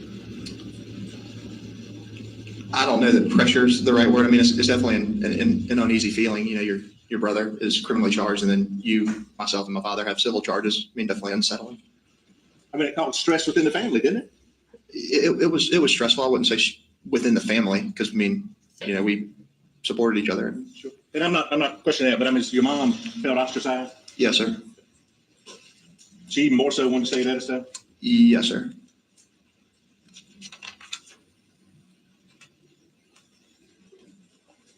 It really. I mean, you were a little frustrated with Paul yourself, weren't you? In Just terms as far of as using your ID and getting all that. Now, that case is over, okay? sure. But I mean, you didn't like it when he used your ID yourself.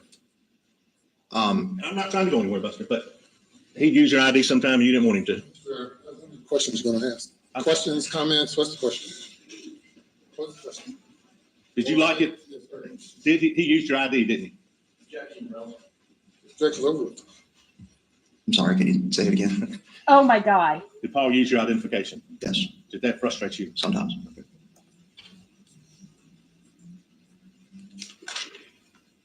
He probably allowed his brother to. That's just him being, he doesn't want to admit, oh, I just gave it to him to use it. My sister used to freaking take mine too. It would piss me off. My sister even gave the cops my freaking social security number when she was pulled over one time. Wow. Nothing happened of it because the cops let her go, but she had been drinking.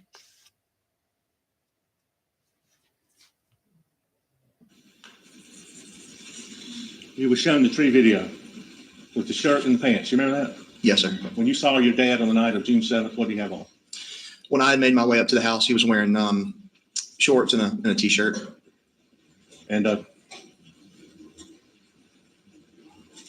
who laundered his clothes? At that period of time, would have been Blanca, and then my mom also does laundry sometimes. But on a day-to-day, did Blanca take care of your dad's clothes, laundering, cleaning, folding? Yes, sir.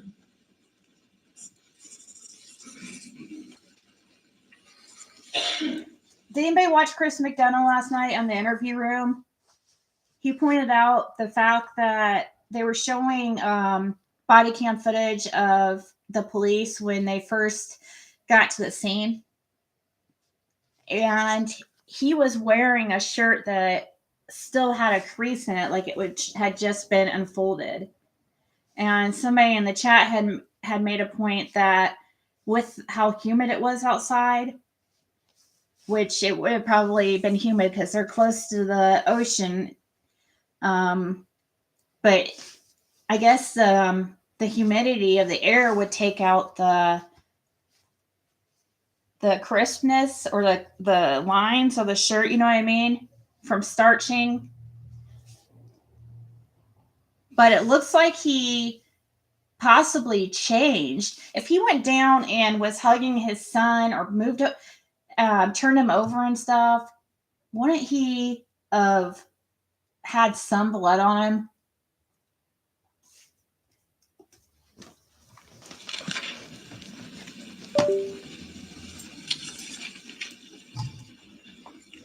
Mr. Griffin asked you about,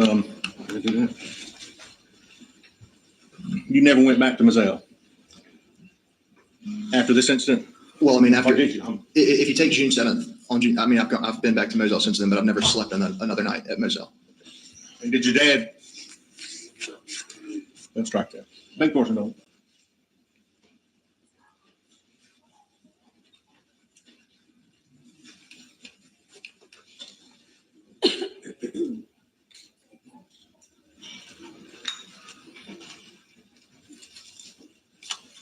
Spank portion dog.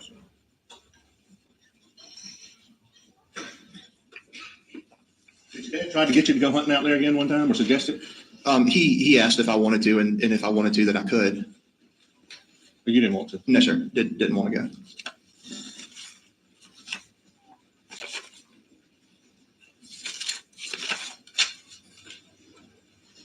That's all I have. Thank you, Buster. Yes, sir. Thank you. Redirect.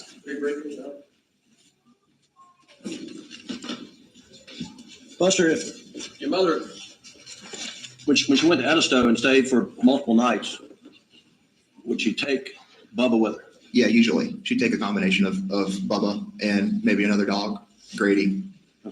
She would take dogs with her, yes. And you understand, Bubba and Grady were at Moselle the night of June 7th. I do, yes, sir. That's all I have here.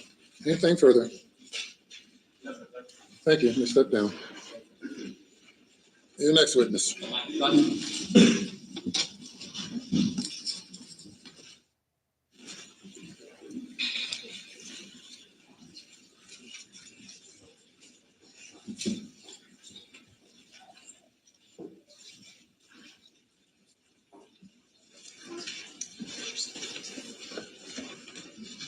your left hand on the Bible and raise your right. Do you swear or affirm the testimony you're about to give will be the truth, the whole truth, and nothing but the truth, so help you God? I do. Thank you.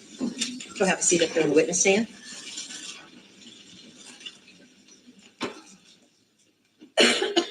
Adjust that microphone and pull it closer to you if you need to. Pull your seat up, but state your name for the record and spell your last name, please. Mike Sutton, Sutton. Mr. Sutton, what do you do for a living? I'm a forensic engineer. A forensic engineer. Now, what is a forensic engineer? Well, the majority of the work that I do involves the investigation of accidents and failures in the field of legal questions, legal problems, court of law. So what forensic engineers do is that they collect data, collect physical evidence, they interpret the data, and then try to come up with what happened in an event, maybe what didn't happen in an event, or maybe try to limit the possibilities of what happened in an event.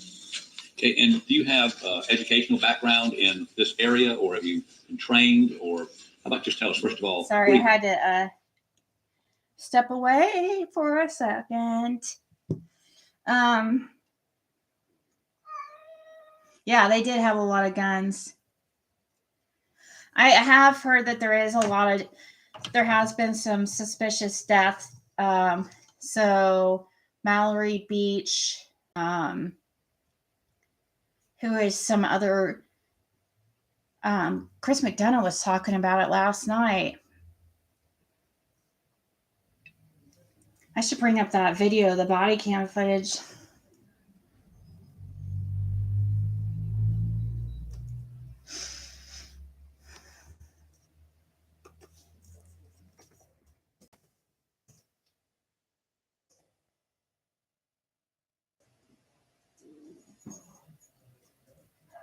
Did you guys hear that when the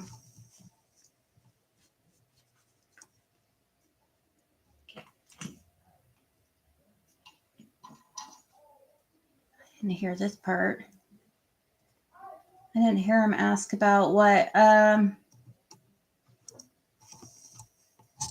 about him being in shock when he heard about his mother. I'm talking about Buster.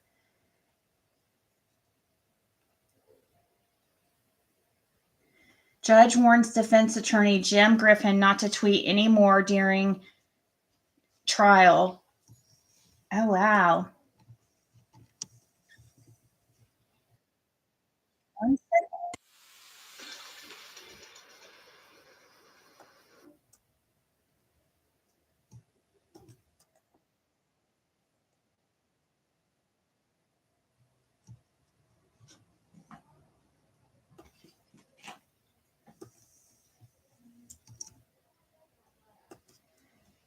pulling this up so you guys can see it.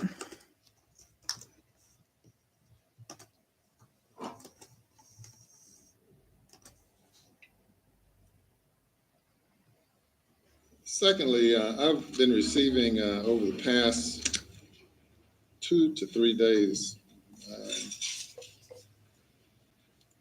emails concerning a social media post by Mr. Griffin commenting upon witnesses' testimony and quality of the investigation by the state. Uh-oh. And it appeared on my Twitter feed this morning. Mr. Griffin, is this part of your defense strategy or?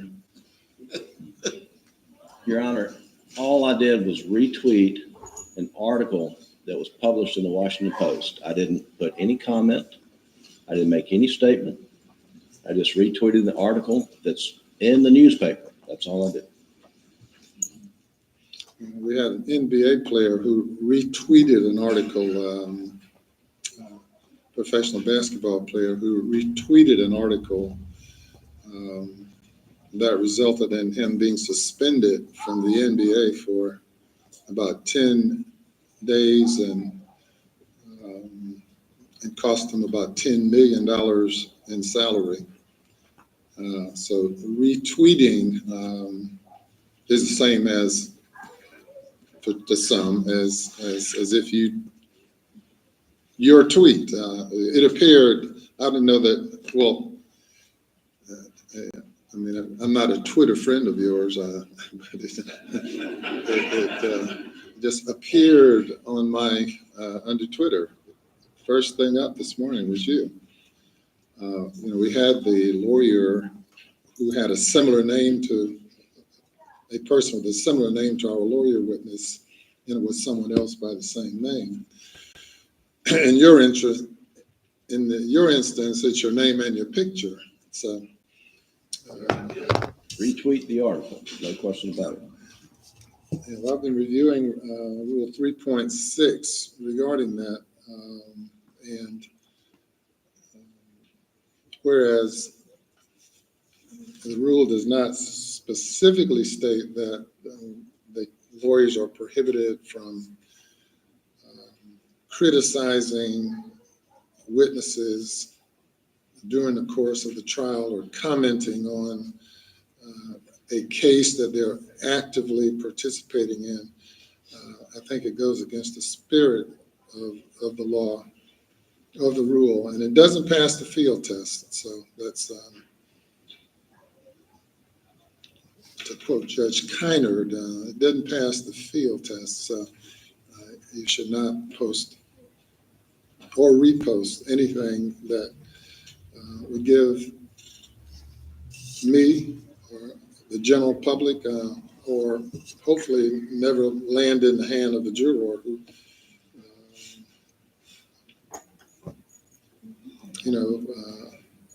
the jurors were instructed not to discuss the case, and obviously that did not extend to the lawyers, but it's not a good practice, and it could easily lead to modification of our rules that might specifically address something like that. So I'll leave it at that. And Your Honor, I will not retweet anything or tweet anything until this trial is over. Yes, sir.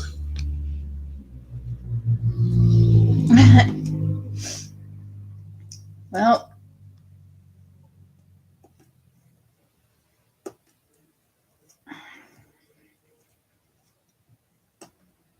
there's that.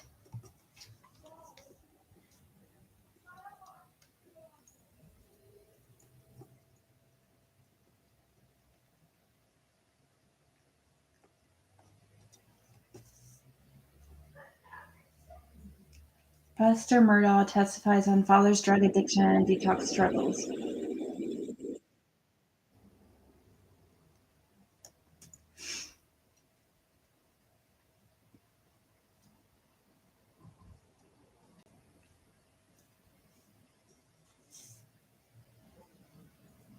Has he lost his license to practice law?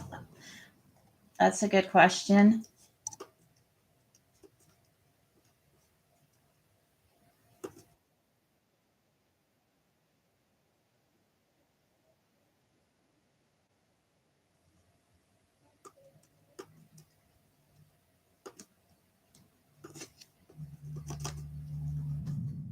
StreamYard is so much easier to use than this, but And it says, Alec Murdaugh, iMessages Maggie Murdaugh stating, quote, going to check on M, be right back, close quote. Now, who's M? My grandma. And this is at 9:08:58. And then at 9:10:47, there's an entry that says, Alec Murdaugh calls Buster. And it says 60 seconds long. And that's at 9:10:47 p.m. on June 7th. Do you remember getting that phone call? Yes, sir. What did you talk about? What did you talk about? Basis for the objection. Reacting to hearsay. Pardon? I don't know the door to anything else. I was reacting to hearsay. I asked what the topic was, Your Honor. Objection's overruled. Yeah, don't say what your dad said. Just tell me what y'all talked about. Yeah, well, we just talked about like, hey, how you doing? And then he said that he was going out to. Well, hang on. Okay. he has I mean, I thought he didn't want to hear hearsay. he has I'm been- sorry, Your Honor. Go ahead. And he was just letting me know that he was going out to Alameda to check on them. And was this a unusual conversation you had with him? No, sir. What was his demeanor in the conversation? Normal. Had it changed from any of the other times you talked to him earlier in the day on the 7th? No, sir. And would he on occasion call you when he was going to check on his mother, M? He would. Yes, sir. Was that an unusual occurrence? No, probably one of the more regular occurrences. We all usually would make phone calls like riding in a car. So when he was riding over, it's very common for him to call. You can take that down, Doug. So just going through this extraction from, say, 1 o'clock until what we just talked about, 9 o'clock. We did either multiple phone calls within the family. Tell the jury about the cell phone coverage at Moselle. Not great cell phone coverage.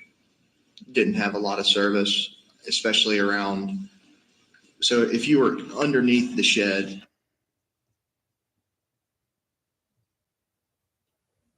Let's see.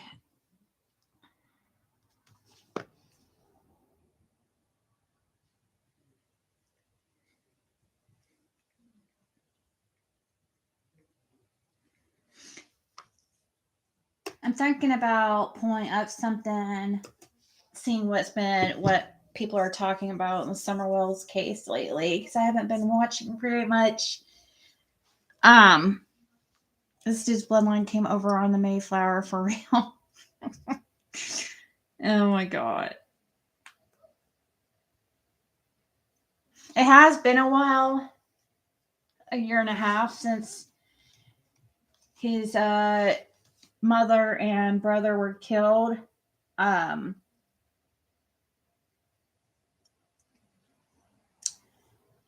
So it's hard to say about his demeanor.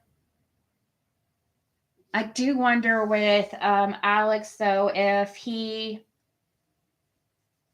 his drug addiction kept him from feeling normal empathy for people.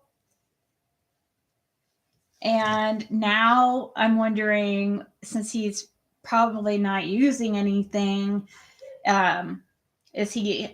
hopefully he has to feel the guilt and shame of whatever involvement he had, because the drugs may have masked that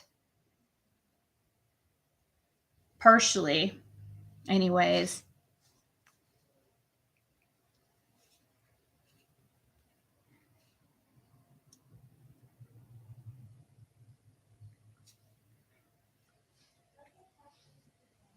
He was disbarred by the Supreme Court.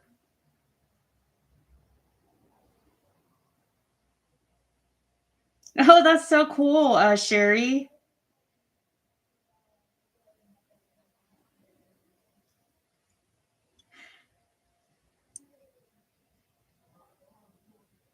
He's a bit of disgrace. Yeah, I'd say so. I'd say so.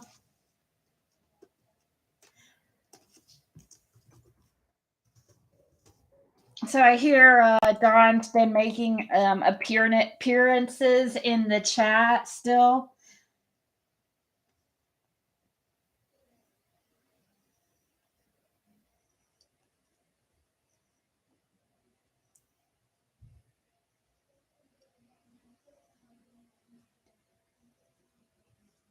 Let's look at one of Dee's videos. Dee presents. Everybody sub up to her too, because she does make pretty good videos.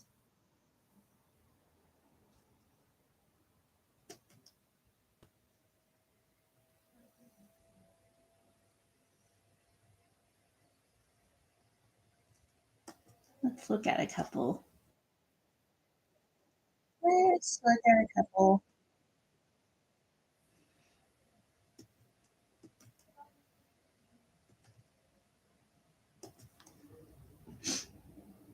This is Dee Presents, and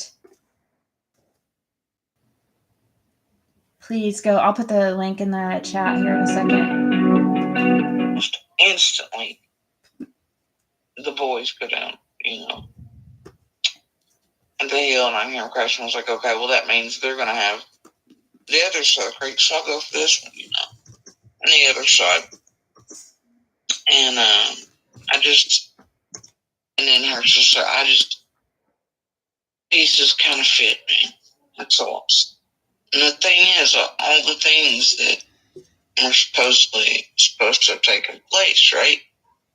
Peppermint, hand washing, succulents, etc., laundry in there, all sorts of stuff. First, it gets super elaborate, and then it becomes, I have lots of laundry to do and all this other stuff, but it's to try to fill a gap, right? To fill all the hours in between, but that's all simple shit. Doesn't take that long, right? You think, well, it's just to make things look like, less Jerry Springer, but, well, that was projection on my part. No, it was to try to spread all these little things out that wouldn't have taken any time at all into a larger time span. All right? But if you think about them, all those things, you go into the top of the, small square footage house, you put away a bag of groceries or something, you toss 3 succulents in a pot, you and laundry and all that's upstairs. So you didn't realize they gave you like multiple channels. They're like, oh, well, your shit. I actually can understand her now. She's saying that I'll probably speed it up just a little bit, even though it's probably going to make her even harder to understand. But all she's saying is basically that Candace and Dawn are trying to fill up the hours of, those 3 or 4 hours in the afternoon that are questionable. And Jody Sue's saying how Candace was saying, oh, well, I have a lot of laundry. And she just doesn't think that laundry would take that long. I don't know. I mean, laundry takes me a little while, but I don't think really they do laundry over at the Wells house. But hey. But I would think that they'd have tons. I mean, with 4 kids and 2 adults.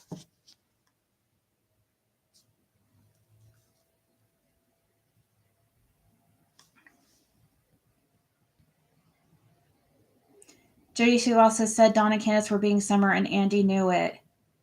Yeah, that's what this title says. The title says what Jody Brown said. They beat Summer Wells. Andy knew and hid it from her. Yeah, okay, sure. Sure. I remember her saying that and trying to be like, oh, well, I didn't know anything about it. They tried to keep it from me.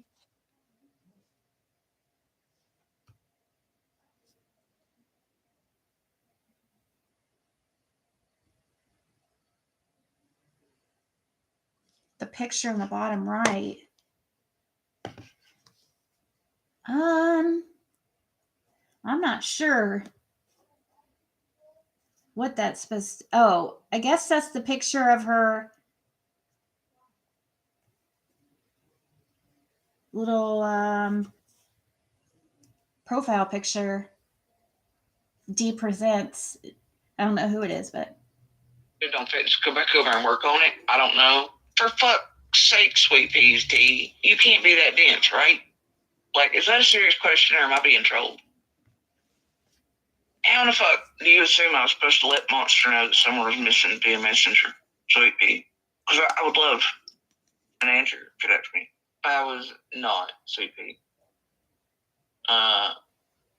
That's what you've been told. Shit, would I care if an abusive piece of shit to text him first anyway? What's he gonna do? He's almost half an hour away anyway. I mean, like, obviously when he comes into the road in the middle of Nowhereville, he's gonna see that we're all out searching.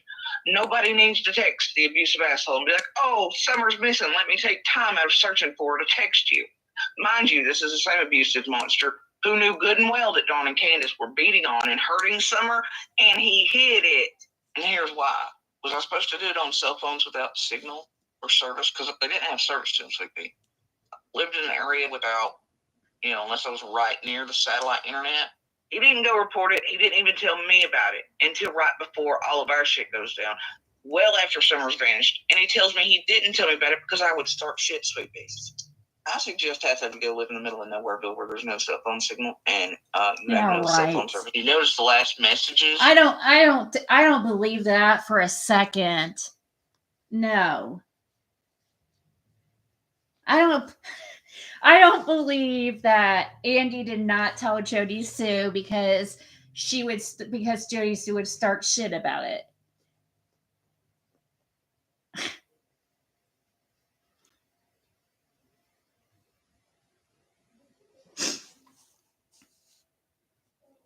I know, Bo.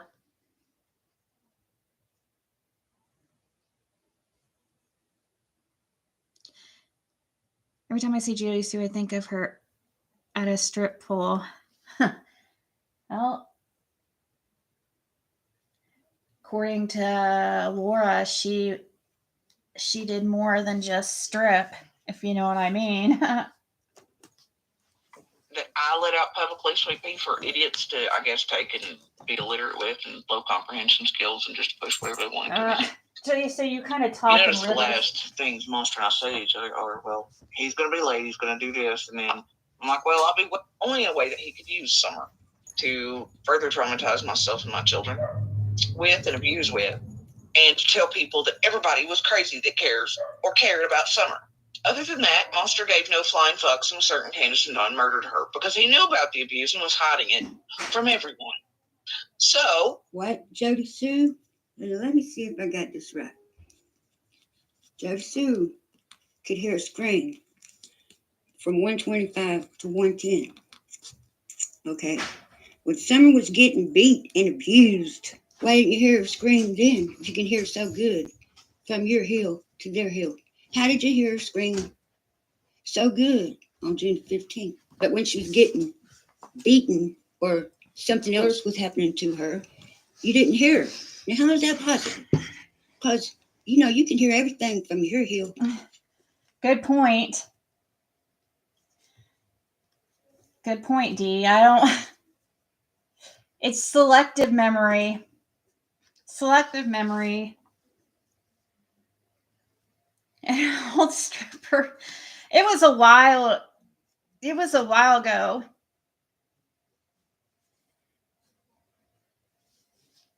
that she used to strip. I think it's been like at least 5 years or so. So she wouldn't have been that old. I don't even think she's 40 yet, is she?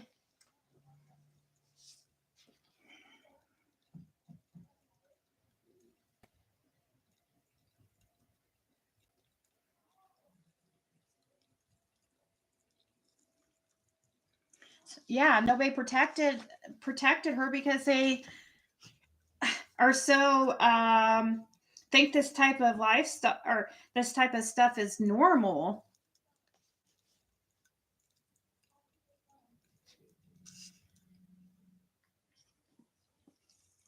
Makes you feel highly qualified.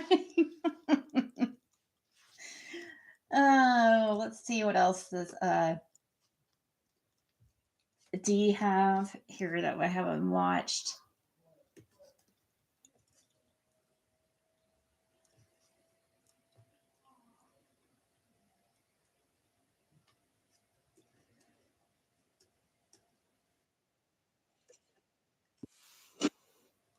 We'll watch another one of Dee's videos.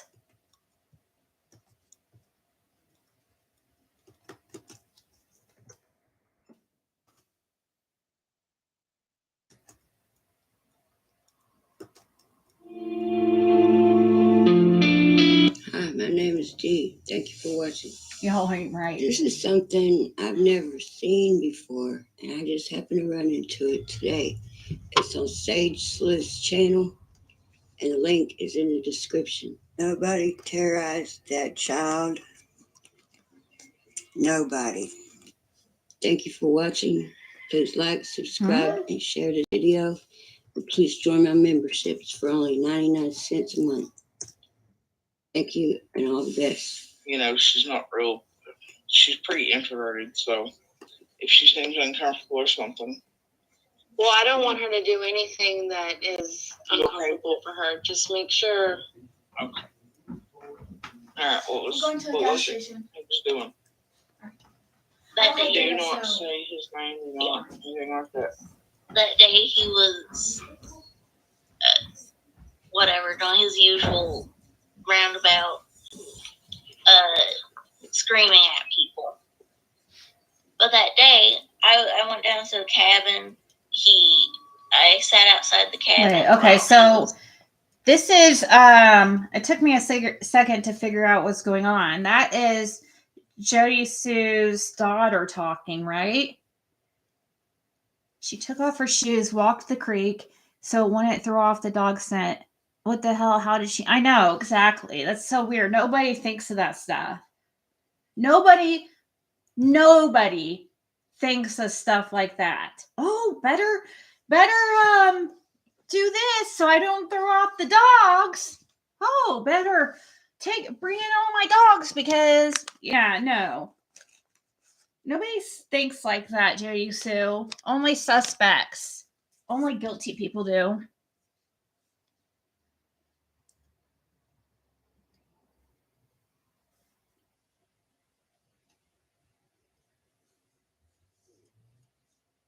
She said she did that day is very weird and sus.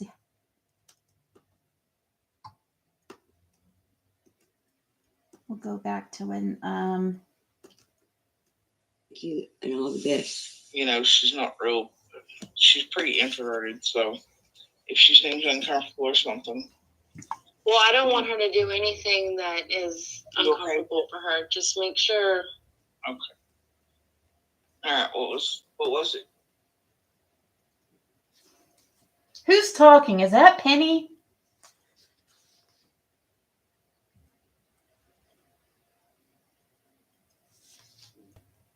What was doing? That day, Do not say his name or anything like that. that day he was, whatever, doing his usual roundabout, screaming at people. But that day, I went down to the cabin. I sat outside the cabin while he was, Thank you, Pauline. on his escapade about, whatever it was. Then I got into the cabin after he screamed at me about being near the cabin. Would you like to explain Voldemort and what he did with the lad? You know, like when he was screaming at you about something. Okay. She doesn't I'll let her have speak to. for herself, but please don't. Like, if she seems like she's getting uncomfortable, and she's pretty like shy and soft-spoken, and you know she's not real. She's pretty introverted, so if she seems uncomfortable or something. Well, I don't want her to do anything that is uncomfortable for her. Just make sure. Okay. All right. What was it? What was doing? That day. Do not say his name or not anything like that. That day he was,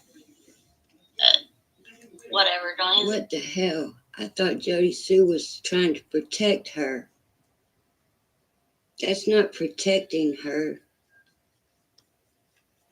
That is not protecting her. Candace did it. I know Dawn did it. You know, whatever. And Did what? he was just screaming about that. And then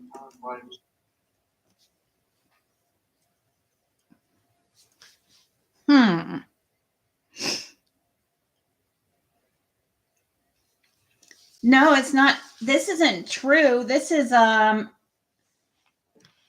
that's Jody Sue and her daughter.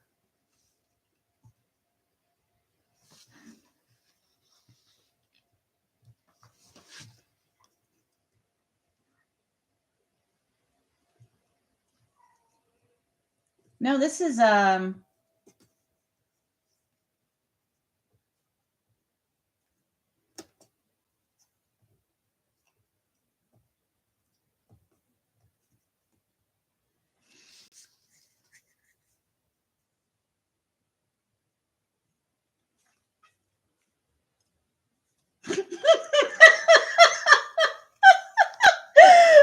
my God. Somebody wrote in the comments, you guys, these people are so obsessive. It's unreal. I go to the comments in the first comment because they're obviously watching right now and they know I'm about to, pulling up this video. The first comment they post, the only person I know that has harassed Jody Sue is Ziggy when she supposedly drove back and forth honking outside of her trailer. Actually, Ziggy said it herself on one of her lives. Oh, wow, sirs. Oh, that's harassment. I think you need to look up the definition of harassment. That's not harassment. She's saying like going back and forth. Like she's trying to make it seem like more than it was. And yeah, I said it myself. That's right. That's right. I'm not going to say the person's name, but because it's not a big deal. Flip flop. You're trying to, which I just said her name. Oopsies. You're trying to make a bigger deal out of something that was big deal. I drove by and honked the horn. Oh my God. These people, seriously. Yay. Thank you, Pauline. I want to see if my little notifications work.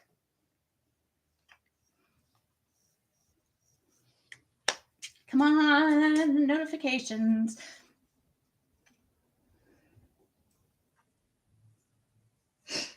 She said Dawn stripped off Summer's clothes in front of everyone and walked her to the house. Thank you, Pauline.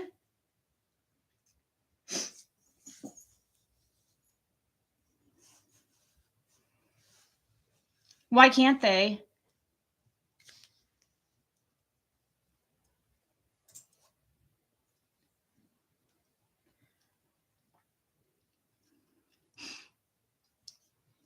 Oh, shit.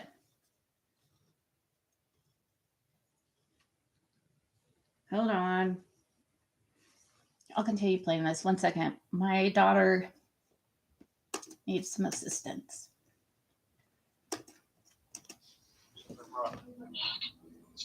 And then he was like, after that, it was like, I'm so tired of, he mispronounced Equa search. And he said Aqua Search. He screamed, I'm so tired of Aqua Search, holding me back with all these police officers and stuff. And he was on about that.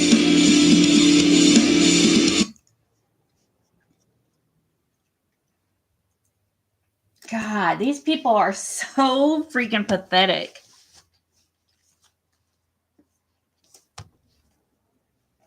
I find it, thank you for keeping my name out there, though.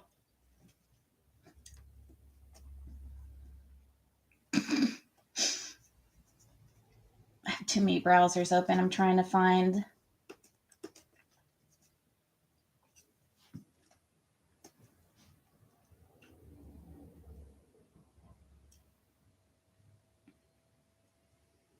Sage Sleuth.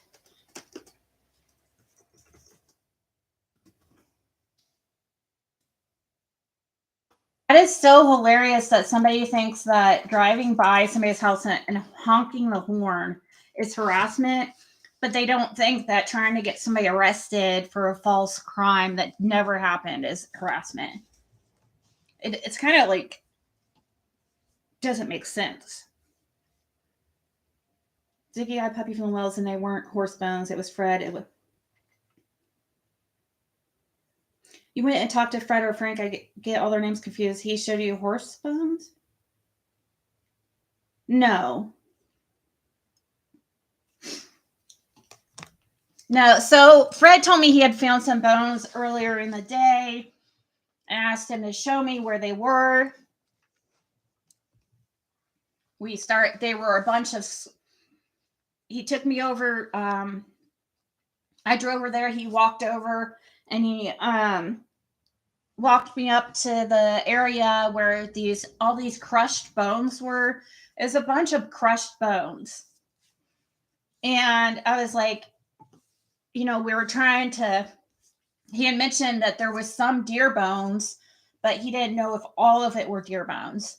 So that's what happened. There was no tricking or anything like that. People think that, and even Fred has said it. He said, people keep saying how, I've lived out here all my life and should know what deer bones are. And he goes, I did know that some of them were deer bones, but I didn't know if all of them were because they were all crushed up. The only bones that you could see, the types that they were, was like possibly the mandible area, like where the teeth were. So that's how he was able to determine that some of them were, but he said he didn't know if all of them were. So that's what happened. And some people kind of came up with like their own little theories, thinking like, oh, that was a setup. And I don't personally believe it was at all, actually, because he didn't know I was coming there at all.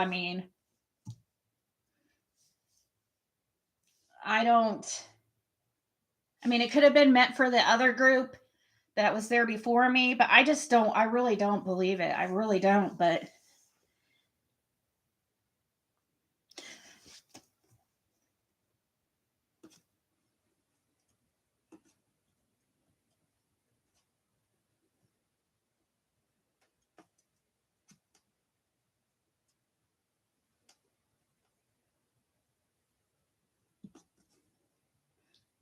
there's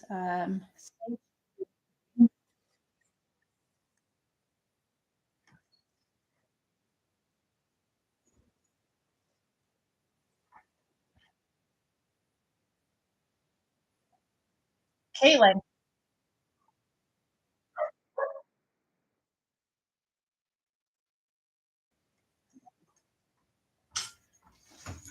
Hold on. All right. 1 second.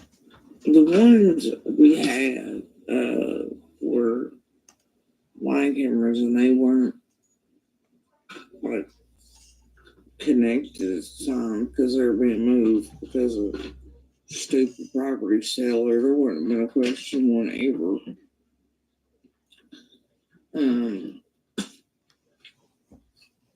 Which is all part of the freaking perfect storm, right? But Oh yeah. like, and definitely one of the what ifs and the regrets you live with, because it's like, man, if I had just ordered the extra damn cable, if I just, and kept putting it off.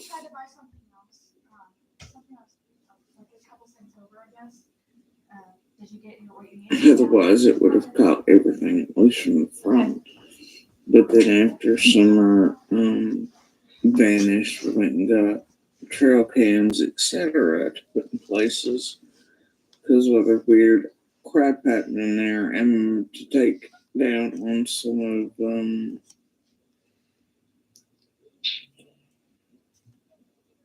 some other things carrying in there, and to try to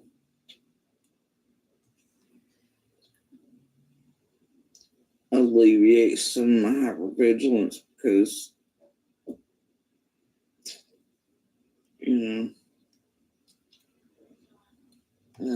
Oh my gosh. Because you know what? She is so paranoid. I find it hilarious how paranoid she is about stuff, or claims to be, but yet doesn't have. Oh, the cameras were just so happened not to be working on the 15th. Oh, just part of the perfect storm, just this perfect storm, just another quinky dink.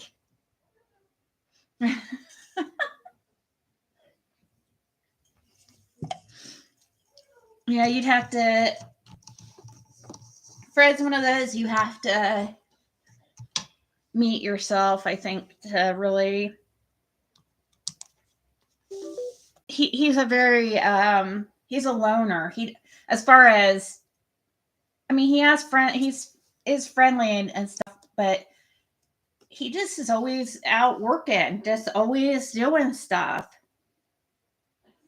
He's not really like people, from what I witnessed, he's not rowdy or always causing trouble or anything like that. And he doesn't have a record that shows he's been rowdy either. He has that one incident where he was in prison, and that incident included it with his sister. And I don't understand. That was something that was brought up like the other day about a blue van. And I've seen people say that. What's this blue van have anything to do with anything? The only time I saw a blue van was in that Beach Creek location, and that was actually. It was a picture going around, or a still shot of Google Images, like satellite images, and there was a blue van in that driveway, but that was Rick Crawford's property.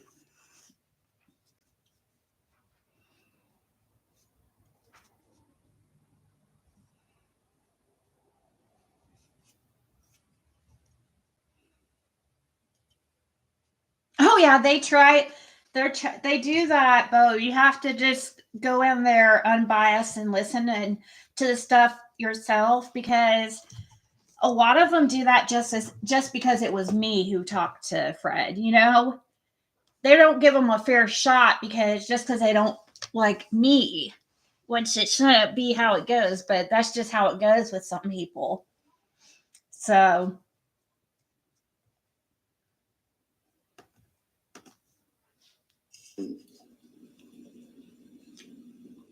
For me, and it's like I told Lee and others, it was like, man, if someone outside the family did this, that type of predator, to take the risk they did, this is probably not their first time, definitely won't be their freaking last, And that type of predator, that's a much stronger predator. They're the type to come hell back in here and watch and see the chaos and the pain.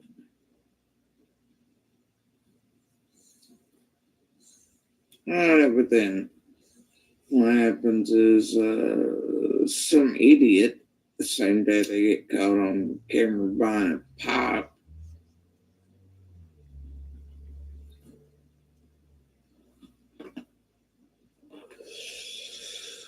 hell of a coincidence, found a brand new one at the bottom of the driveway, it's busted, and then I wait again, for my life to go get an SD card reader, and then we hear footprints or footsteps, and then What? I hear the door on the one trail can open and close.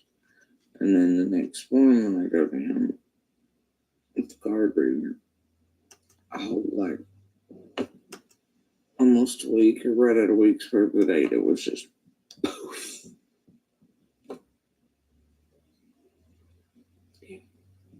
What the hell is she talking about? The only thing on there is Andy going to work that morning.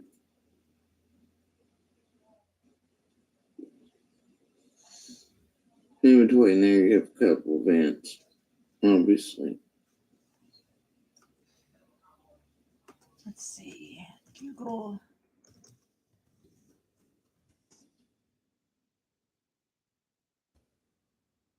Can anybody tell me what they're trying to say about this blue van and why it's significant? I seriously don't understand. I don't understand why it's a big deal. I don't remember much. I mean, I remember a blue van being mentioned. As far as the cameras, I don't really want to in the area or where, who, if, I don't really touch on that.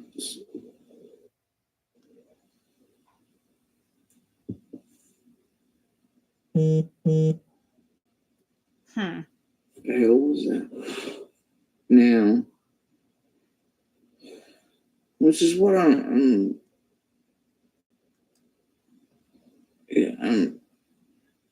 there's so many damn tire-ups here, right? She's rough to listen to, isn't she? It really is just so hard to pay attention. I think it has a lot to do with I mean, if we could understand what she was saying, I don't know. I think she's so full of shit that it really doesn't matter. Either way, we'd probably be less confused. We're probably less confused now, not being able to understand her, more than if we could understand her. We'd probably be even more confused.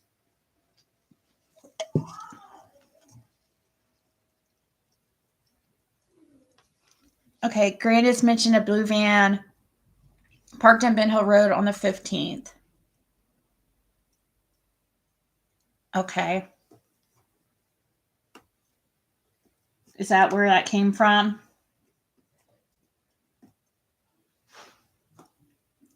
Down here, remember the address. Down Beach Creek. Not that far, actually. I could probably look up. Hold on. Oh, you guys can't even see it right now. Hold on. Rick Crawford.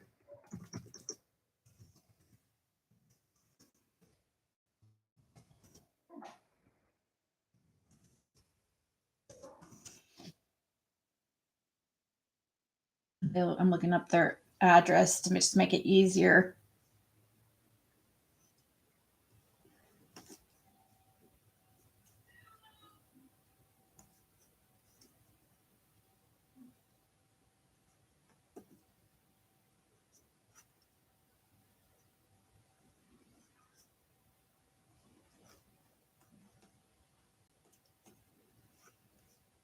2967.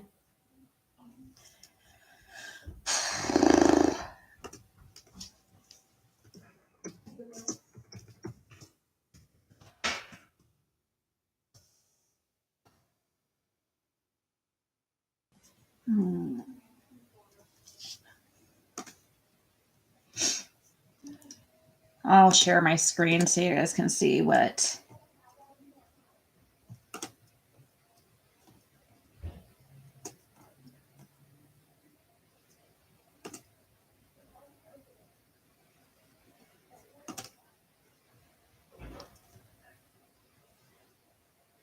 Okay, so I'm just looking on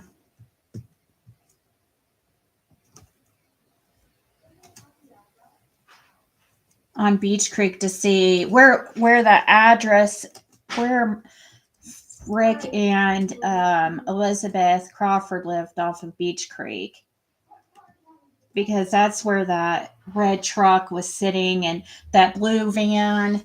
That's the only time I've ever really heard much about a blue van. Why isn't Candace whooped her ass about for talking about the boys? I used to think, well, would I just stop or creator stop? We might miss something important, but now I feel like she's.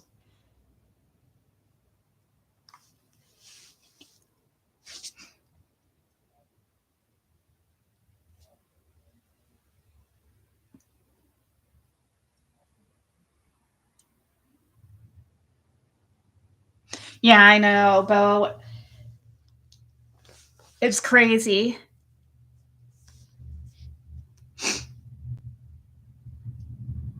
It's crazy. I don't know how she can really say anything about anybody else.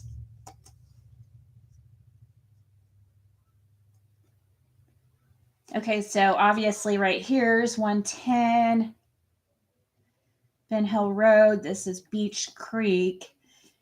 And I think it was just, wasn't that far,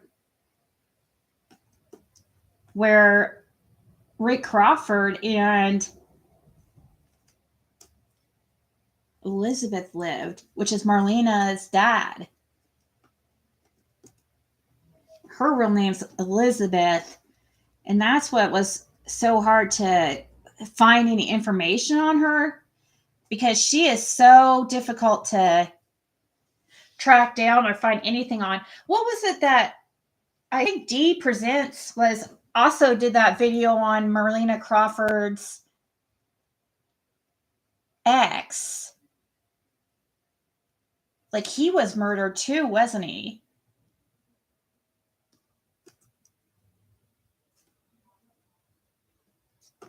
Let me find that video real quick.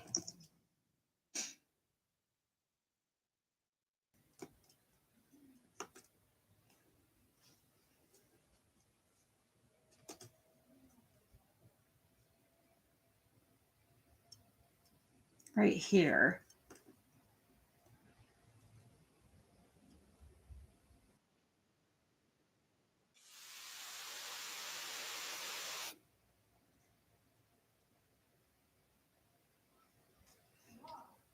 Oh.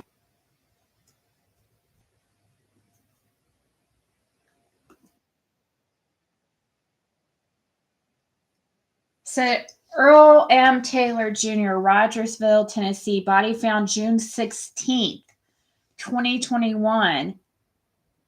Crawford family connection.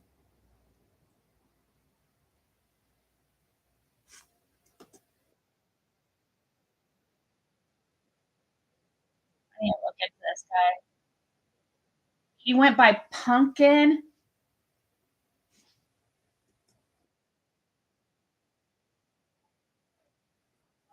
Oh my gosh.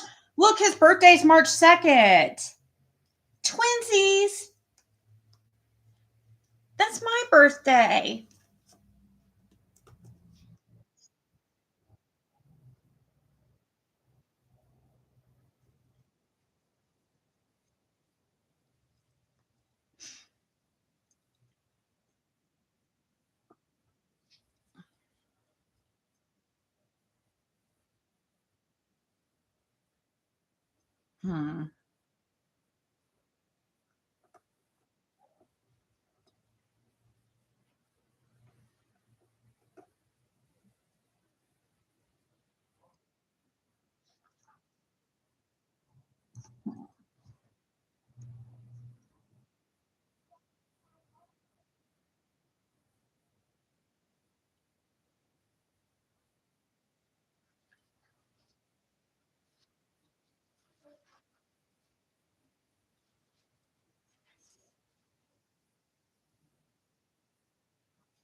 everybody's all related out there.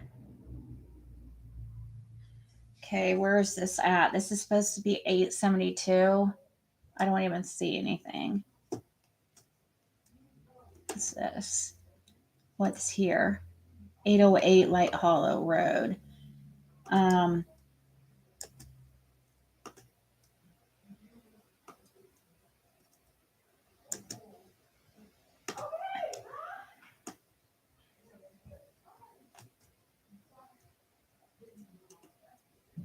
That, do you get, so,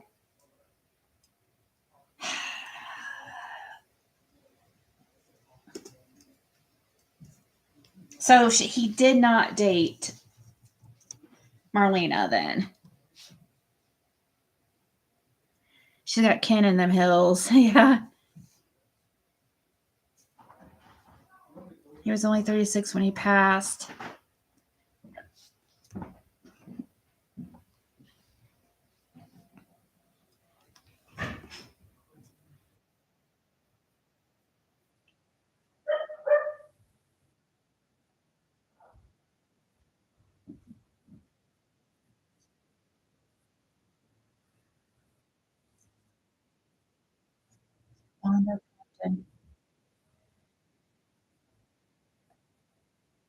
Clark.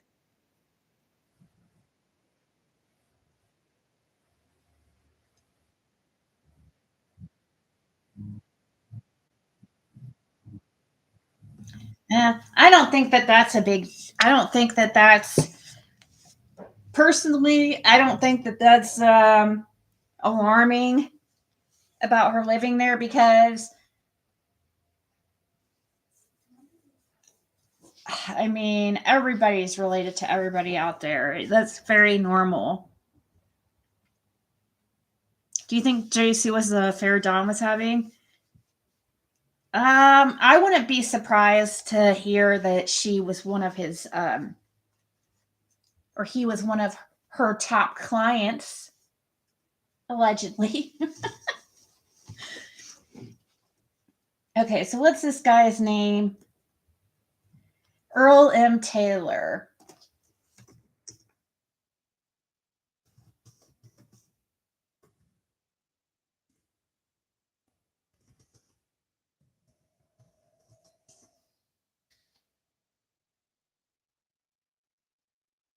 Is strange though. It was so close to after Summers, but Greenville police identify victim found dead in creek. So, one thing I've been looking into, because even more so now, since like, I don't know, just much more recently, I have started looking into like cults and stuff. And around that time, actually June 21st, or was the 20th or 21st of that year of 2021 was the summer equinox. And that's like a big sacrificial day for certain cults. Summer went missing the 15th, though. If it was anything to do with cult related or anything like that.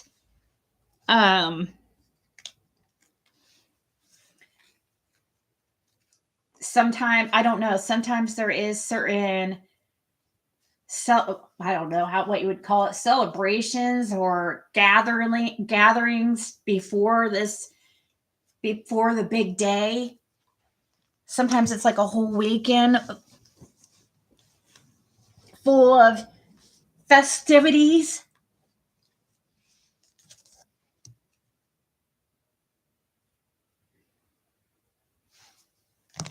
Greenville police identify a victim found dead in creek. Greenville police are searching for information for a man who was found floating in a creek. According to a report released by the department, officers were called to Richland Creek behind 103 Lemming Street on Wednesday, June 16th, around 6 p.m. Officers said they found 36-year-old Earl M. Taylor of Rogersville floating in the creek. Taylor's body was sent to the William L. Jenkins Forensic Center at ETSU for an autopsy.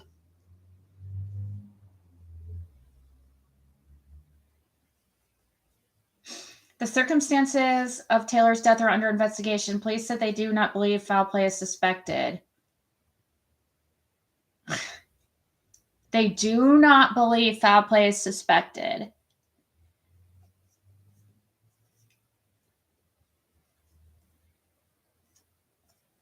Okay.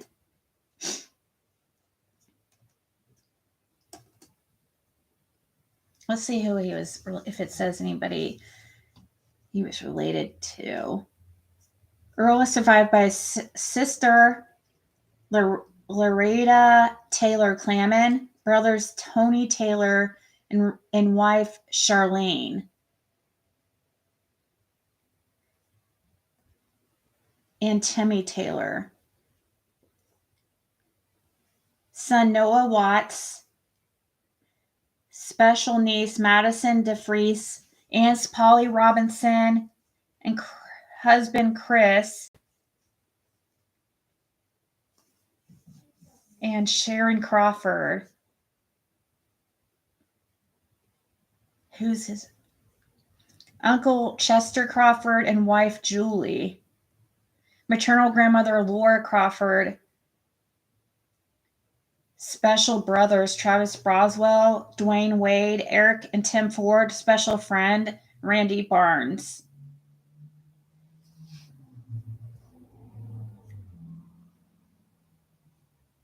Okay. So on his mom's side where he gets the Crawfords. So he is related to which everybody's related, but who's his parents?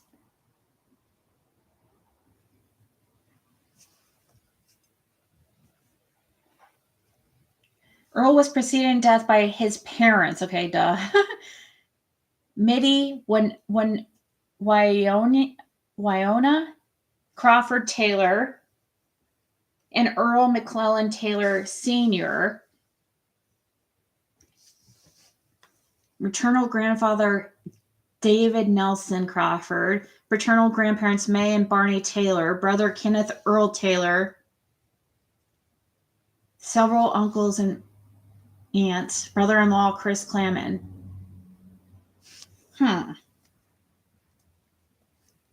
So, how's he just end up face down in the river or the creek?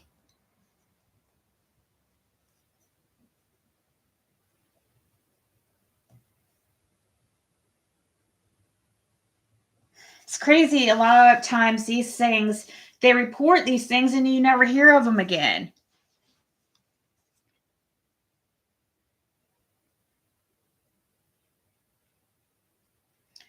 You interviewed a guy who thought Candace and Don were brother and sister. Did? Who?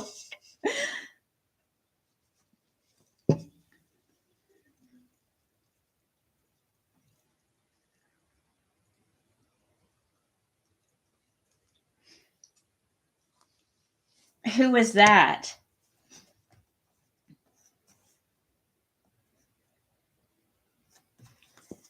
Marlena. So Elizabeth Crawford.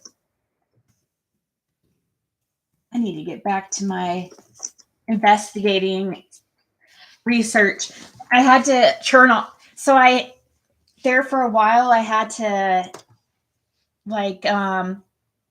end all my subscriptions to, my researching stuff because I just didn't have the money. What's that one? Ancestry is expensive. Even for the basic, it's like $25 a month, but it can be a very good tool. But you can still find out a lot of things without you don't really need that stuff, but it is helpful. Two guys sitting in a car. Oh, that was probably JTR or whatever his name is, or JLR. You're probably right. I do believe, Meep, that they benefited somehow financially in some way. Yeah, for sure.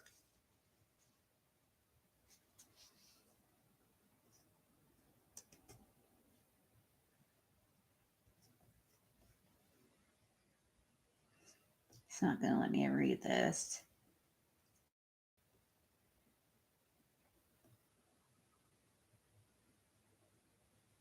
Rick Crawford, 20.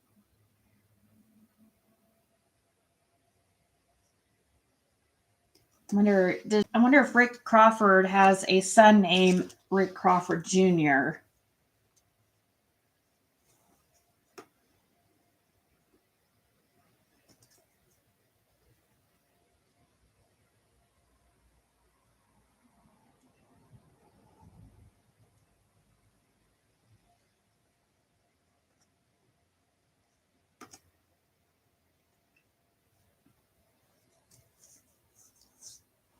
Ricky D. Crawford, 63 of Limestone, went to be with the Lord on Wednesday, March 9th, 2022 at his home. He was a lifelong resident of the area and had retired from general paint service. Ricky was a member of the House of Prayer Church.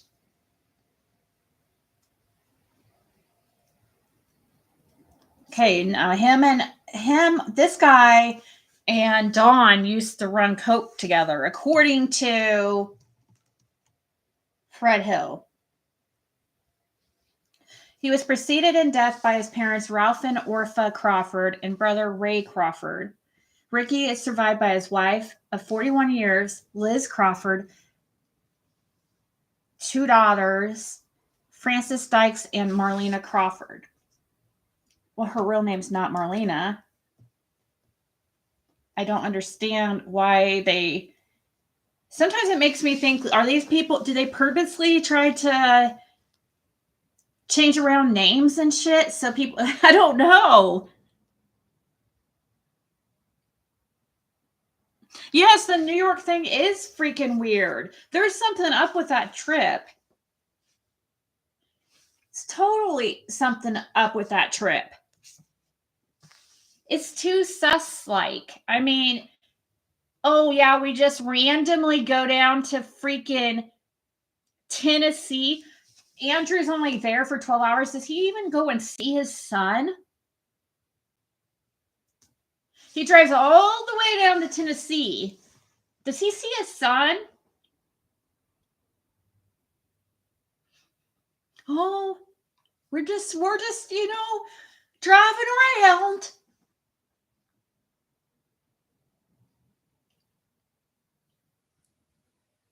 So Marlena Crawford looks like her boyfriend is a Daniel Hayes. We'll have to look into this guy. Because Marlena Crawford is highly, highly suspect. And she's done really good about keeping herself out of the public eye. Oh, look right here. Oh, my God. Oh, my God.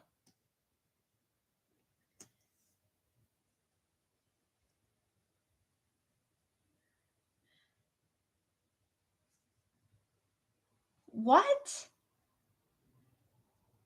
Clesta Maddox. Is this the same Clesta?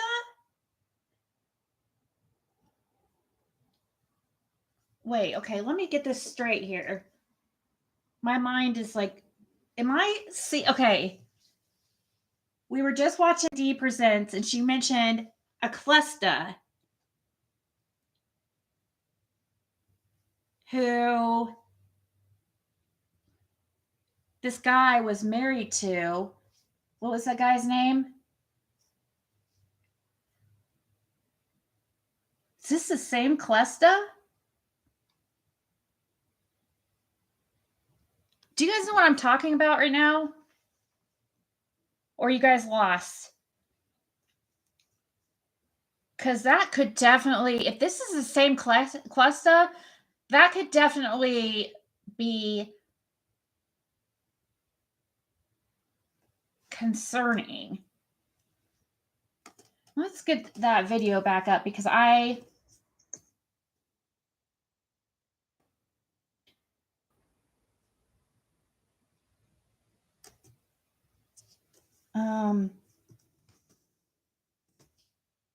wow. If this could be a big deal.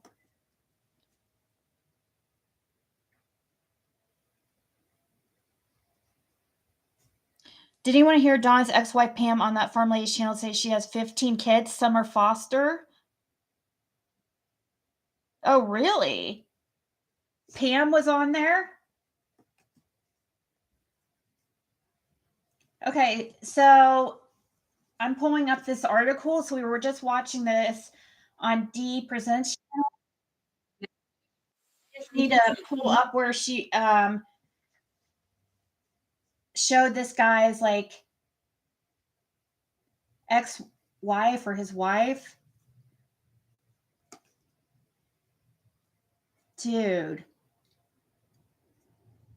Wait, hold on here. I mean, how popular of a name's Clesta? Clesta. You guys, I'll show you what you'll see here in a second what I'm getting at. This Earl Taylor Jr., who was found dead the day after Summer went missing. And now Rick freaking, are you just, wait. This is going to blow my mind if this is true. That means Rick Crawford's son married this guy's ex-wife after he died? Wait.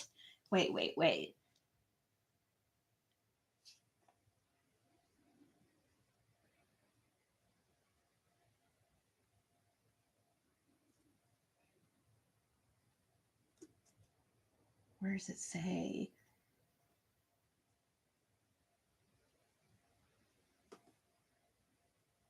Clesta Taylor is married to Earl M. Taylor.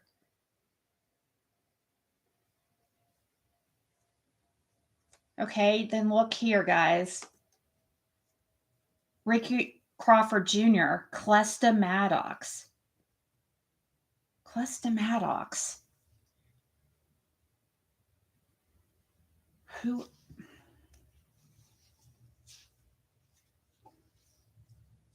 Is this the same Clesta?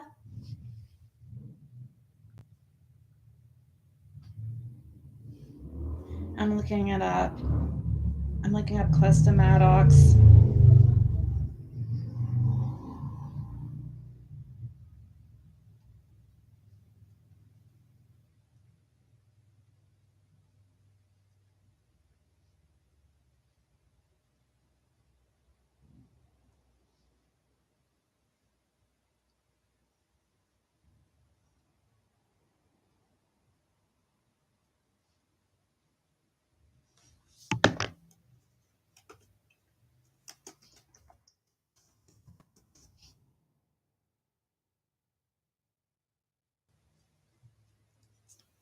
This could be a big deal.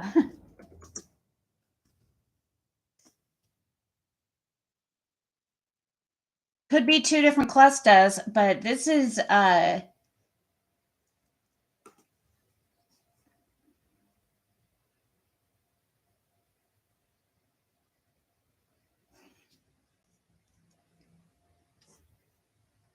Clesta Maddox.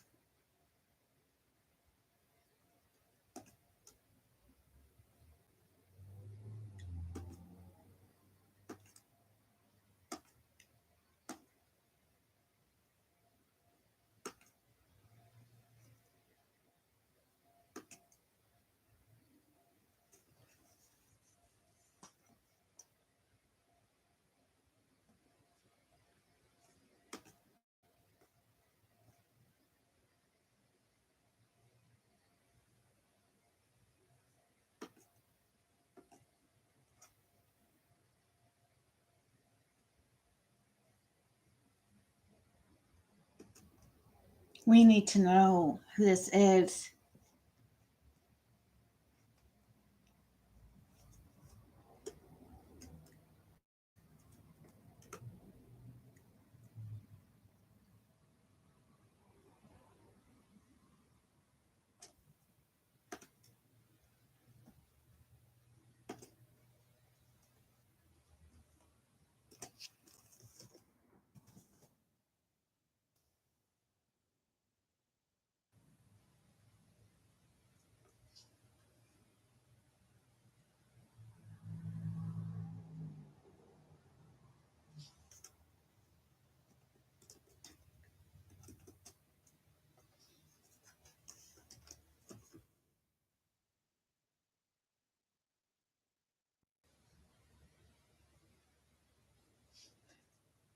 Look, there's Loretta.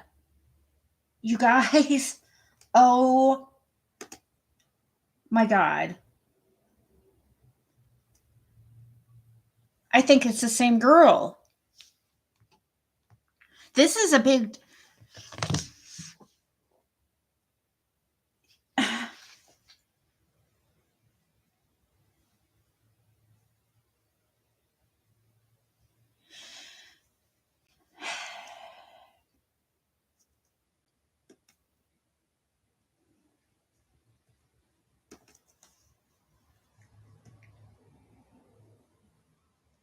Clusta Taylor is married to Earl M. Taylor.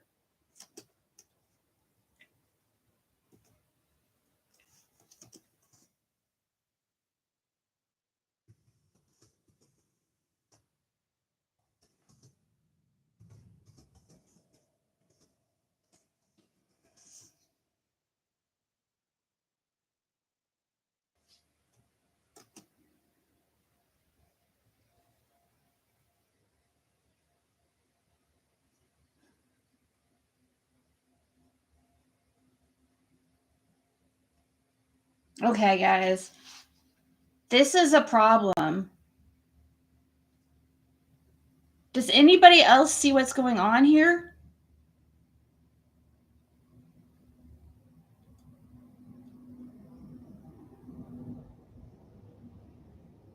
Clusta Maddox is the same as this Clusta Taylor.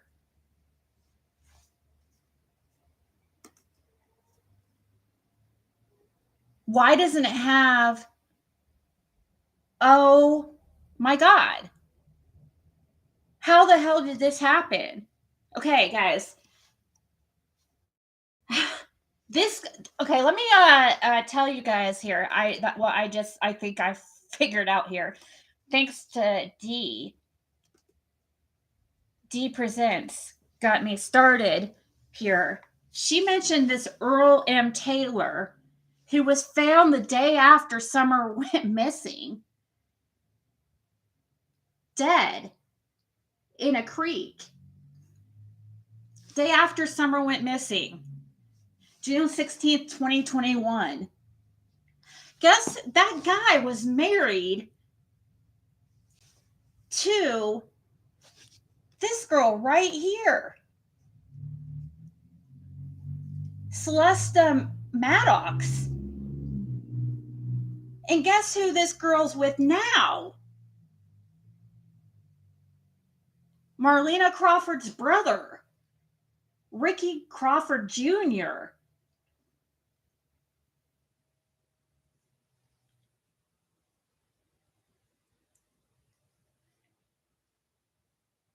What?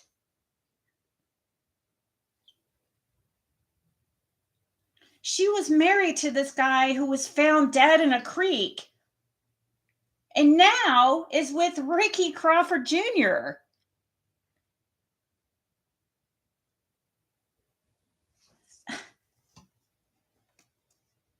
What?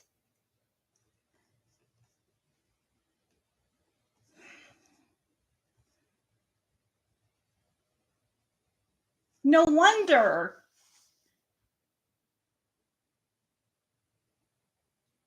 She's 39 years old.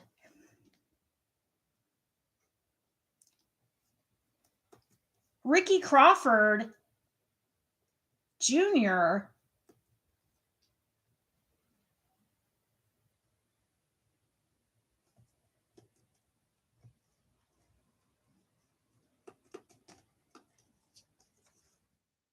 Why was I thinking he's only 20?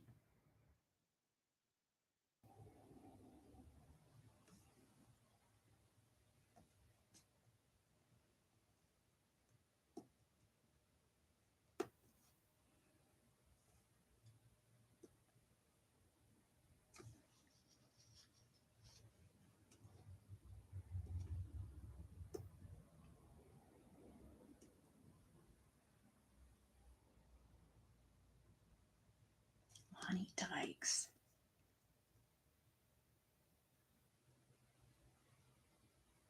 Yep.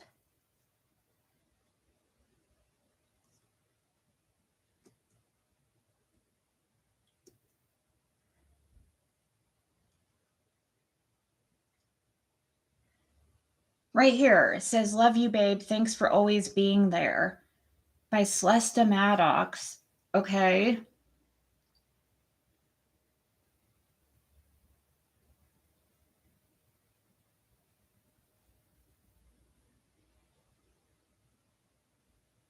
Is this the same girl? Was she married to?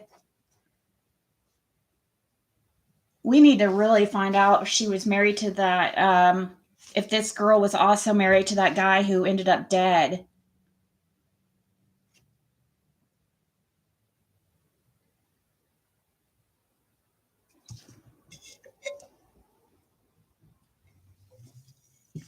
Let me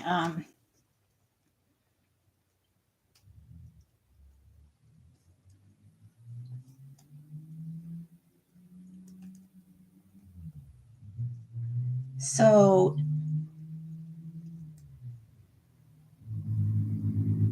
Celesta Taylor is married to Earl M. Taylor.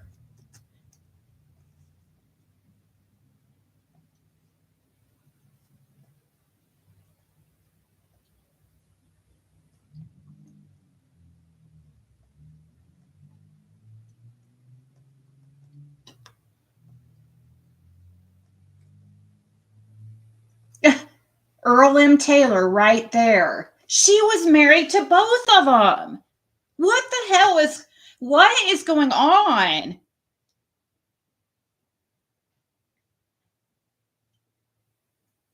I think I should probably go live, redo a live and mention this because this is a big deal. And that's very concerning.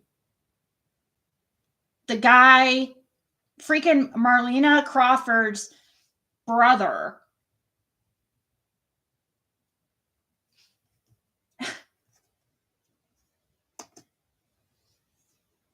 Right there. That's Marlena Crawford's brother. And he's with this girl. Now, it said 7 years ago in 2015. This picture was from 2015.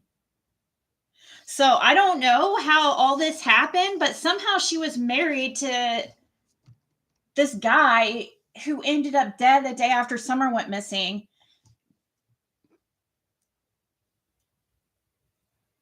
And she's with Rick Crawford. How's this happen? 7 years ago, it says, "Love you, babe. Thanks for always being there." That was 7 years ago. When was she married to this Earl M. Taylor? And the fact that he ends up dead doesn't have anything to do with Ricky Crawford.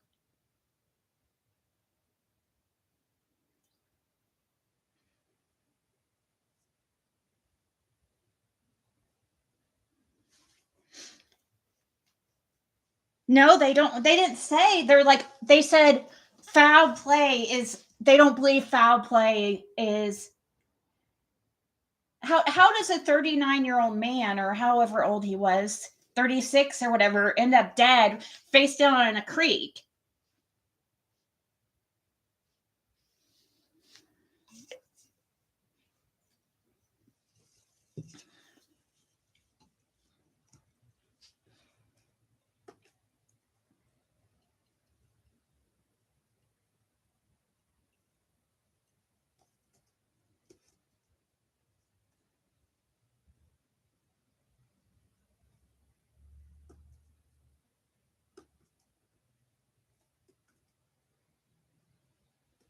Look. That's where Summer was. Which, I mean,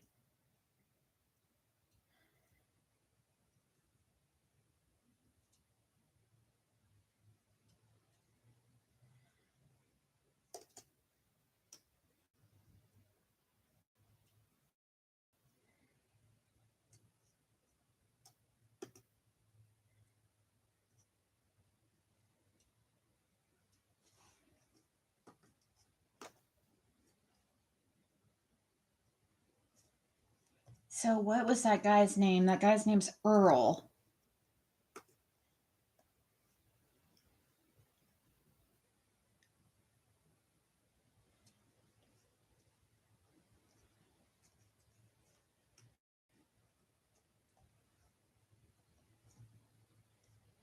He doesn't have his friends list open, I don't think.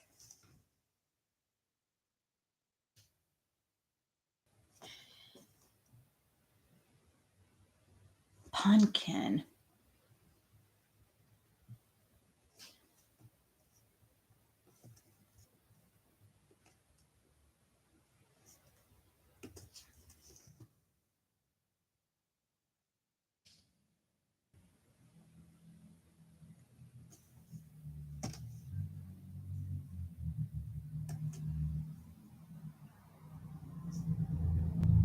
Well, this can't be him because it's a picture after.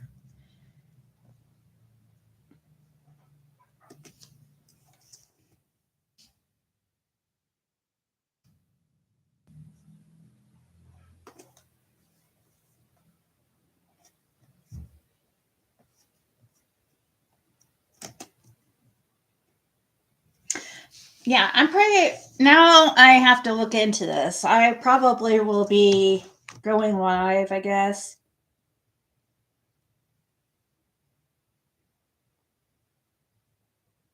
Because I want to look into this, see what else I can find to connect these people, because that is very strange. How is this chick who's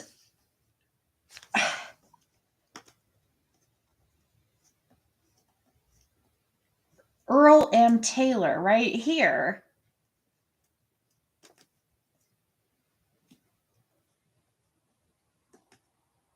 And she's now with Ricky Crawford. Ah.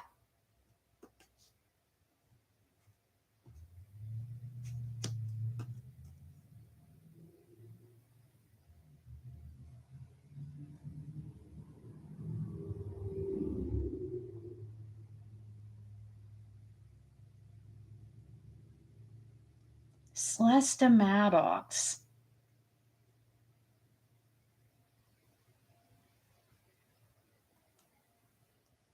Hell.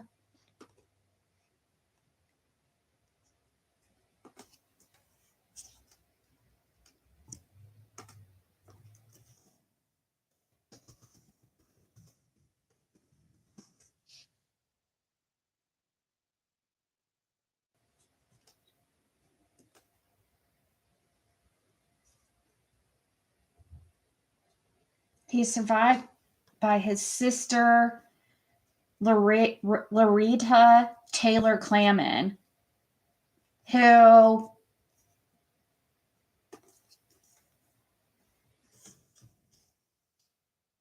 there she is right there.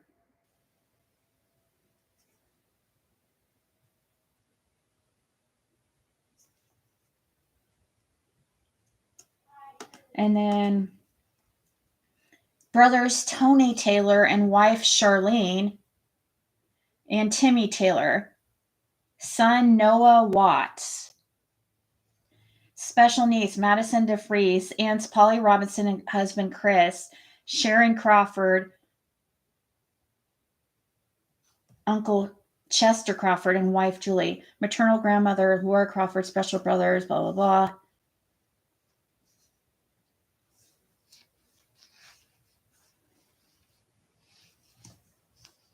Earl was preceded in death by his parents, Mitty Winona Crawford and Earl McClellan. It doesn't say anything about him being with this chick at the time. They must have been estranged, but you guys, this is still very weird.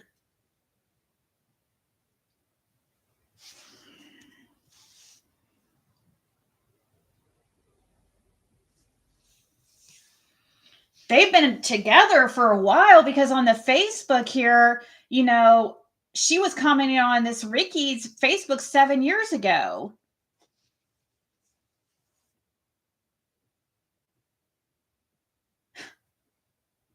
Really makes me wonder, like, are these people involved? Like,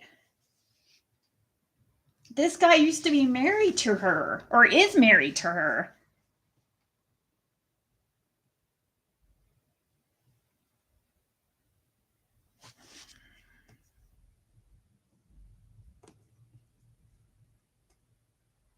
Yeah, I've got to look into this, because that is...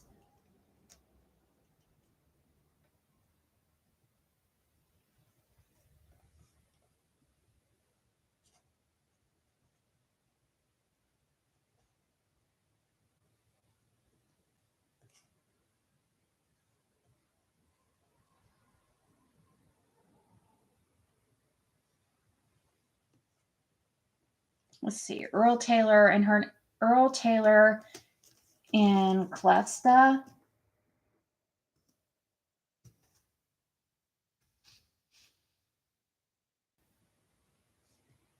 Clesta is 38 years old and lives in Old Valleytown Road, Greenville, Tennessee. It's likely Clesta is married to Earl M. Taylor Jr., 872 White Hollow Road, which is a house that's owned by the Crawfords, probably because she was married to a Crawford.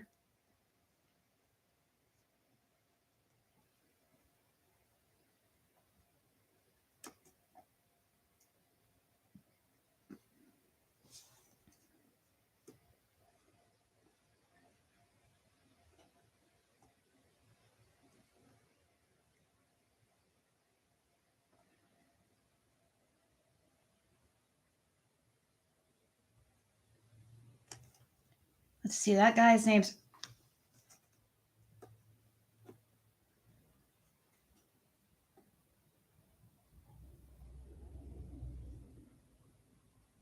Joey Dishner.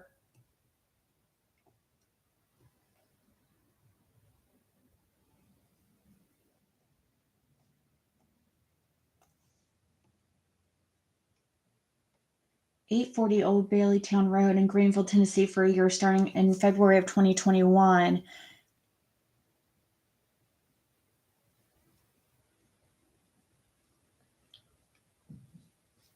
After moving in around October 2021, Clesta previously lived at 840 Old Baileytown. So she moved in for around October to the White Hollow address. That would have been after he was killed, or whatever happened to him. Clesta Taylor is likely related to the following people: Earl Taylor, Clesta Maddox, because that's her.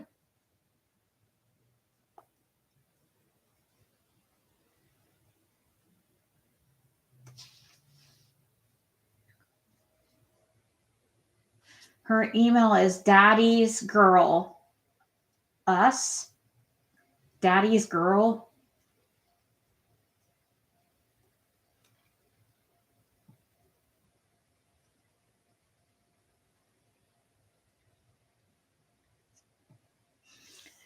Who does Clesta Taylor associate with? The first one is Ricky Crawford.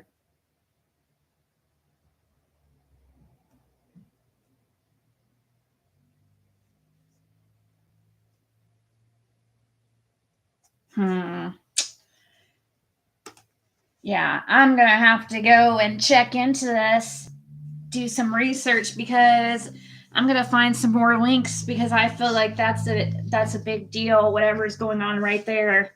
So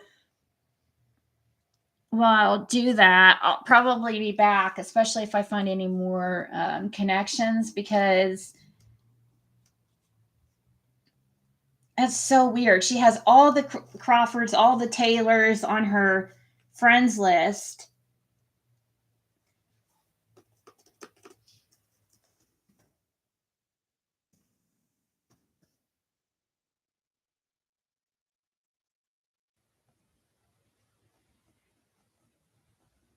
Just seeing if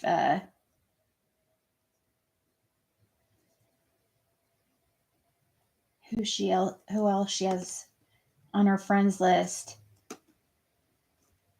I would get to looking if you guys, because I'm surprised this is like wide open like this.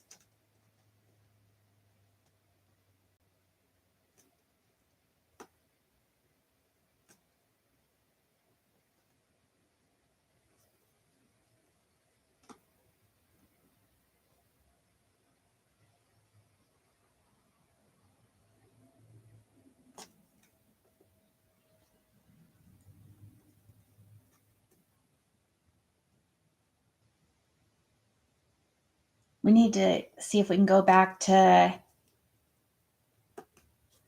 search. June.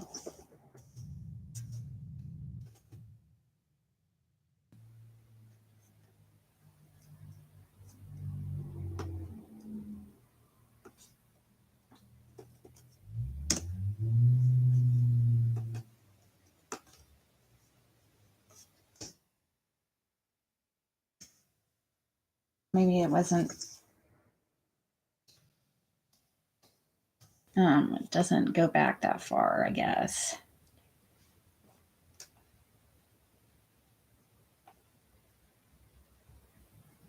Interesting. All right, guys. About New York Times on address, Beach Creek. Which address was that? Is it the same address? Yeah, I'll watch that again, Tanya, because now I am interested to see what the address is, because I did watch it, but I was kind of confused. Noah's name was brought up in comments on someone's page. Aren't the Crawfords the ones who told Don to stay on the hill, on his hill, and we'll stay on ours? No, because Marlena was living there up until a few days before Summer went missing. So this is a huge deal. Like, this is possibly a big deal. Checked into Don's first wife. She's hard to look into because she's a transient. She's always just wherever. She's been homeless most of her life and dealt with addiction most of her life. And, it's wherever she can lay her head down at night, I think. Was she grieving her husband or got with that guy immediately? It looks like she was already with Ricky Crawford when Earl Taylor passed away, but they weren't ever divorced. Could have something been done to keep Earl from, getting some kind of something? Because he wasn't married. I mean, they weren't divorced yet. They were still married, Earl and Clesta. But her estranged husband is found dead the next day after Summer goes missing. And Marlena Crawford was staying at the Wells just days before Summer went missing.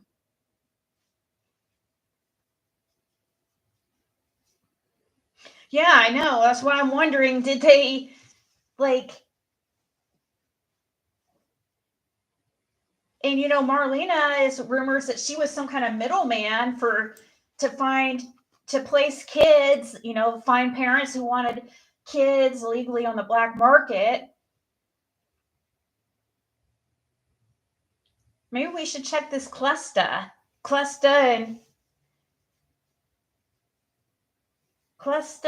and Ricky Crawford.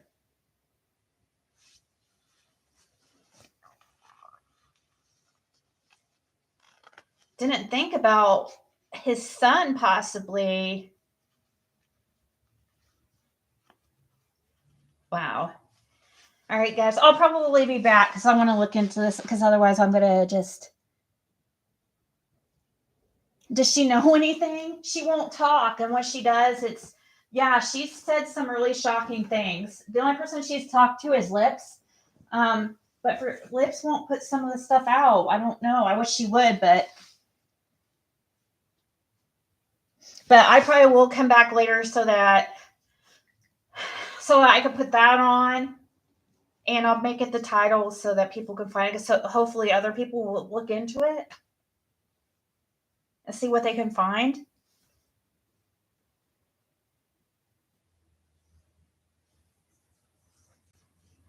I know, I wish she would talk, but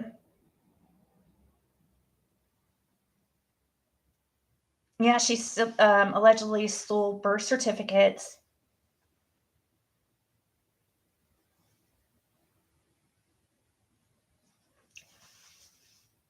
What is she really fostering kids? Is that for real? Was she really on Daisy's?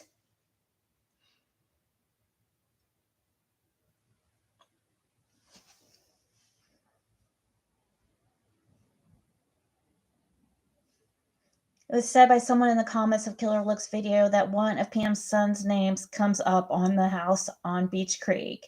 Yeah, I've heard something like that.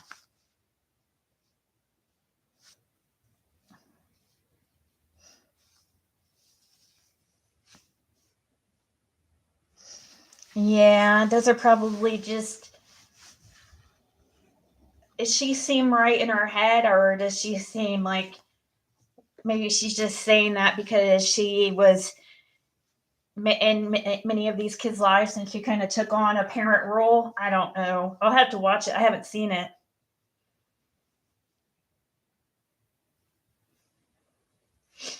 I don't know how she could be a foster parent. I mean, I heard that she was. Dawn seemed to think that she was doing okay recently, but I don't know. That would be very surprising to me. But guys, I am going to go, so I have to look into this. So I'll definitely be back though.